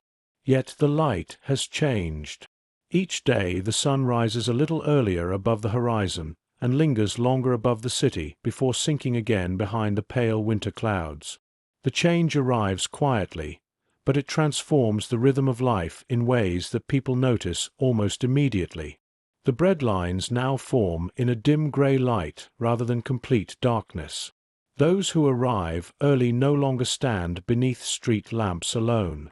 Instead, they watch the slow arrival of morning spreading across the rooftops, while the bakery doors remain closed beside them. The ritual continues. Ration cards are presented. The scales weigh each portion. The bread is wrapped and carried carefully through the streets. But the loaves have grown slightly larger since the convoys across Lake Ladoga increased their deliveries. The bread remains dark and dense, yet the presence of more flour in the mixture allows the bakers to produce loaves that resemble real bread more closely than the fragile rations distributed during the harshest weeks of winter. This change does not bring abundance, but it offers relief. Across the city, the sleds continue their quiet work. The wooden runners glide across snow that has hardened under weeks of pressure. Citizens pull these sleds through narrow streets carrying supplies delivered from the warehouses where the convoys from the frozen lake unload their cargo. The sleds carry flour toward the bakeries. They carry coal toward the furnaces that keep the factories alive. They carry medicine toward hospitals where doctors continue their work despite the shortages that have defined the siege since autumn. The city's fragile system of survival now moves along these snow-packed routes, connecting each neighborhood to the lifeline stretching across the frozen lake beyond the eastern horizon. Inside the factories, the machines continue to operate with the same steady rhythm that has sustained the defense of Leningrad since the siege began. Workers arrive before dawn, walking through streets where the snow reflects the pale morning light. Their coats remain heavy, their movements deliberate, yet the strength in their steps has begun to return slowly as the food arriving through the road of life provides the city with a little more nourishment. The machines answer their arrival with the same mechanical voices that have filled these halls for decades. Metal strikes metal. Conveyor belts move steadily. Sparks from welding torches briefly illuminate the dim spaces between the steel beams supporting the factory roofs. The work continues because the war continues. Outside the city, the armies maintaining the siege remain in their positions across the frozen forests and fields surrounding Leningrad. Their artillery batteries still command the roads that once connected the city to the rest of the Soviet Union. Their commanders continue to believe that time will eventually weaken the city's resistance. But time has begun to behave differently than expected. The winter that was meant to break the city has instead revealed its endurance. Inside Leningrad, the people move through their routines with a quiet knowledge that they have already survived the most difficult months of the siege. Hunger remains. Cold remains. The danger surrounding the city has not disappeared. Yet something within the population has changed. The citizens no longer wait passively for the siege to end. They have learned how to live inside it. Children return to their lessons in classrooms where sunlight now reaches the windows earlier each morning. Teachers speak softly about literature and mathematics, while students sit wrapped in coats that protect them from the lingering chill of the winter air. Libraries open their doors again for longer hours. Readers gather beside the shelves where books offer temporary refuge from the harsh realities of the siege. Even music returns in small ways. Radios broadcast orchestral performances whenever electricity allows the signals to travel across the city. The melodies drift through apartment buildings where residents pause beside their stoves to listen. These sounds carry a quiet message. The city still exists. Leningrad has not vanished beneath the weight of the siege. It remains alive beneath the snow, sustained by millions of small acts of endurance repeated each day by the people who refuse to abandon it. And as the pale light of early spring slowly grows stronger above the frozen rooftops, the city continues its patient work of survival. By March, The snow that has covered Leningrad for so many months begins to change its character. The cold has not vanished. The wind still carries sharp edges of winter through the streets, and the ice across the Neva River remains thick beneath the bridges. Yet the sunlight now reaches the city with a different strength. During the middle hours of the day, the pale glow spreads across rooftops and courtyards with a warmth that was absent during the long darkness of January. You can see the difference in the snow itself. Where it once lay hard and dry, it now softens slightly beneath the afternoon light. Thin rivulets of water appear along the edges of rooftops where icicles drip slowly onto the pavement below. The frozen ridges lining the streets begin to lose their sharpness as the first quiet signs of thaw move through the city. For the people of Leningrad, these changes arrive as quiet confirmation of something deeply felt but rarely spoken aloud. The winter has been endured. The siege continues, but the season that once threatened to destroy the city has begun to loosen its hold. The bread lines remain, as they must. Citizens still gather each morning beside the bakeries, where the ration system continues to measure the distribution of food with the same careful precision. The loaves remain modest in size, their mixture still shaped by necessity rather than abundance. Yet the bread now arrives more reliably. The convoys crossing Lake Ladoga have strengthened the city's supply reserves, allowing the bakeries to maintain consistent production even as the siege persists. Those waiting in the lines still carry the signs of months of hardship: thin faces, slow movements, heavy coats that have grown worn through constant use. But they also carry something new, a quiet awareness that survival has already been proven possible. Across the districts of the city, the sleds that once moved cautiously through deep snow now travel along paths that soften slightly in the afternoon warmth. Their wooden runners still scrape across the frozen ground, but the sound carries a different tone as the ice beneath them begins to loosen. The sleds continue their work.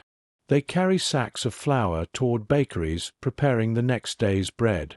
They carry coal and wood toward buildings where furnaces must still burn through the lingering cold nights. They carry medical supplies to hospitals where doctors and nurses continue caring for those weakened by the long winter. These quiet movements sustain the city's fragile balance. Inside the factories, the work continues with steady determination. The workers who guide the machines have survived months of hunger and exhaustion that once threatened to halt production entirely. Now the arrival of additional food supplies has begun to restore a small measure of strength to their bodies. The machines respond immediately. Assembly lines move with greater confidence.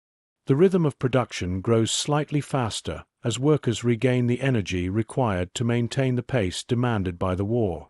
Beyond the factory walls, the defense of Leningrad remains unchanged. German forces still occupy the forests and fields surrounding the city.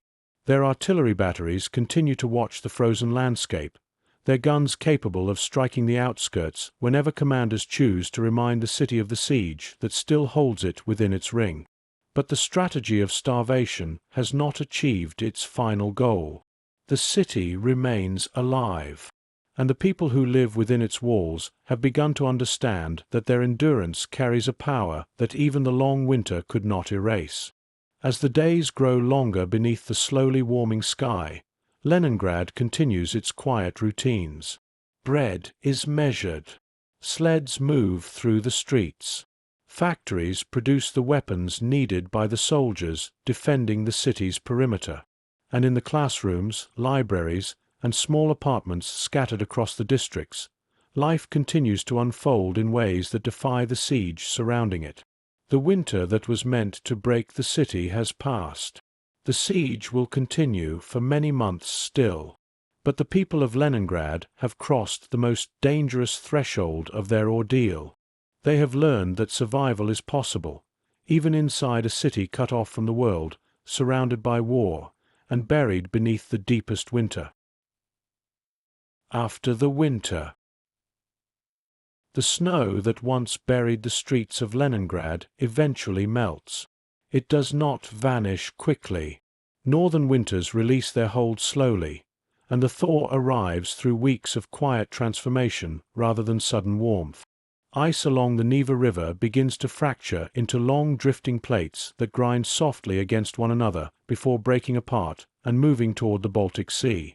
Water runs through the gutters beside the streets. The snowbanks shrink. The stone walls of the city appear again beneath the pale light of spring. For those who lived through the winter of the siege, these changes unfold with a mixture of relief and disbelief. The season that once seemed endless has finally begun to retreat. The cold that pressed against every building and every body inside the city no longer holds the same relentless power. But the siege itself does not end with the snow. The armies surrounding Leningrad remain in their positions through the long months that follow. Artillery continues to echo from the forests beyond the city's perimeter. The road of life across Lake Ladoga continues to carry supplies through the summer waters and the following winter ice. The siege will last 872 days, nearly 2.5 years. During that time, more than 1 million civilians will perish from hunger, cold, and bombardment. Entire families will disappear from apartment buildings that once held the quiet sounds of daily life.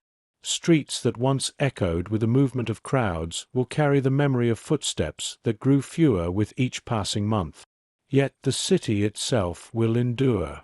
Factories will continue producing weapons for the defense of the Soviet Union. Schools will continue teaching children whose childhoods unfold beneath the shadow of war. Musicians will perform symphonies in halls where audiences sit wrapped in coats against the lingering cold. The people of Leningrad will remain. When the siege finally breaks in January of 1944, the city will emerge scarred but unbroken. The railways will reopen. Convoys will once again travel across the land routes that once fed the city before the war. Life will slowly return to streets that survived the long winter of isolation.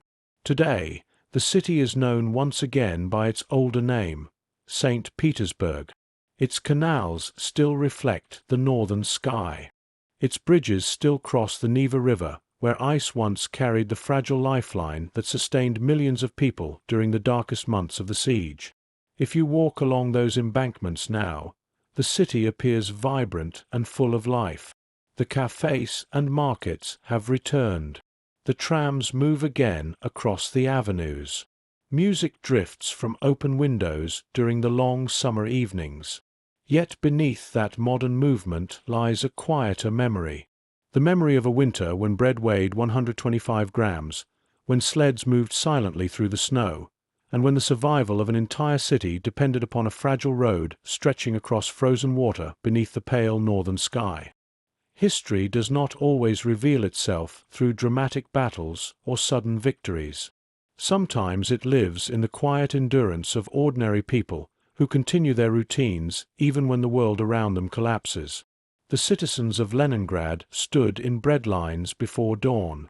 They worked beside machines inside freezing factories. They carried water, wood, and food through streets buried beneath snow. And through those small acts of persistence, repeated day after day, they kept their city alive. Even now, the wind still moves across the Neva River. It carries the same northern chill that once swept through the streets during the long winter of the siege. The water flows steadily beneath the bridges, reflecting the sky as it has for centuries.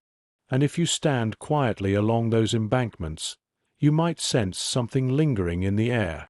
Not the sound of war, but the echo of endurance. You've been part of echoes of war, where stories rise on quiet wings, and the past still circles above us, refusing to land.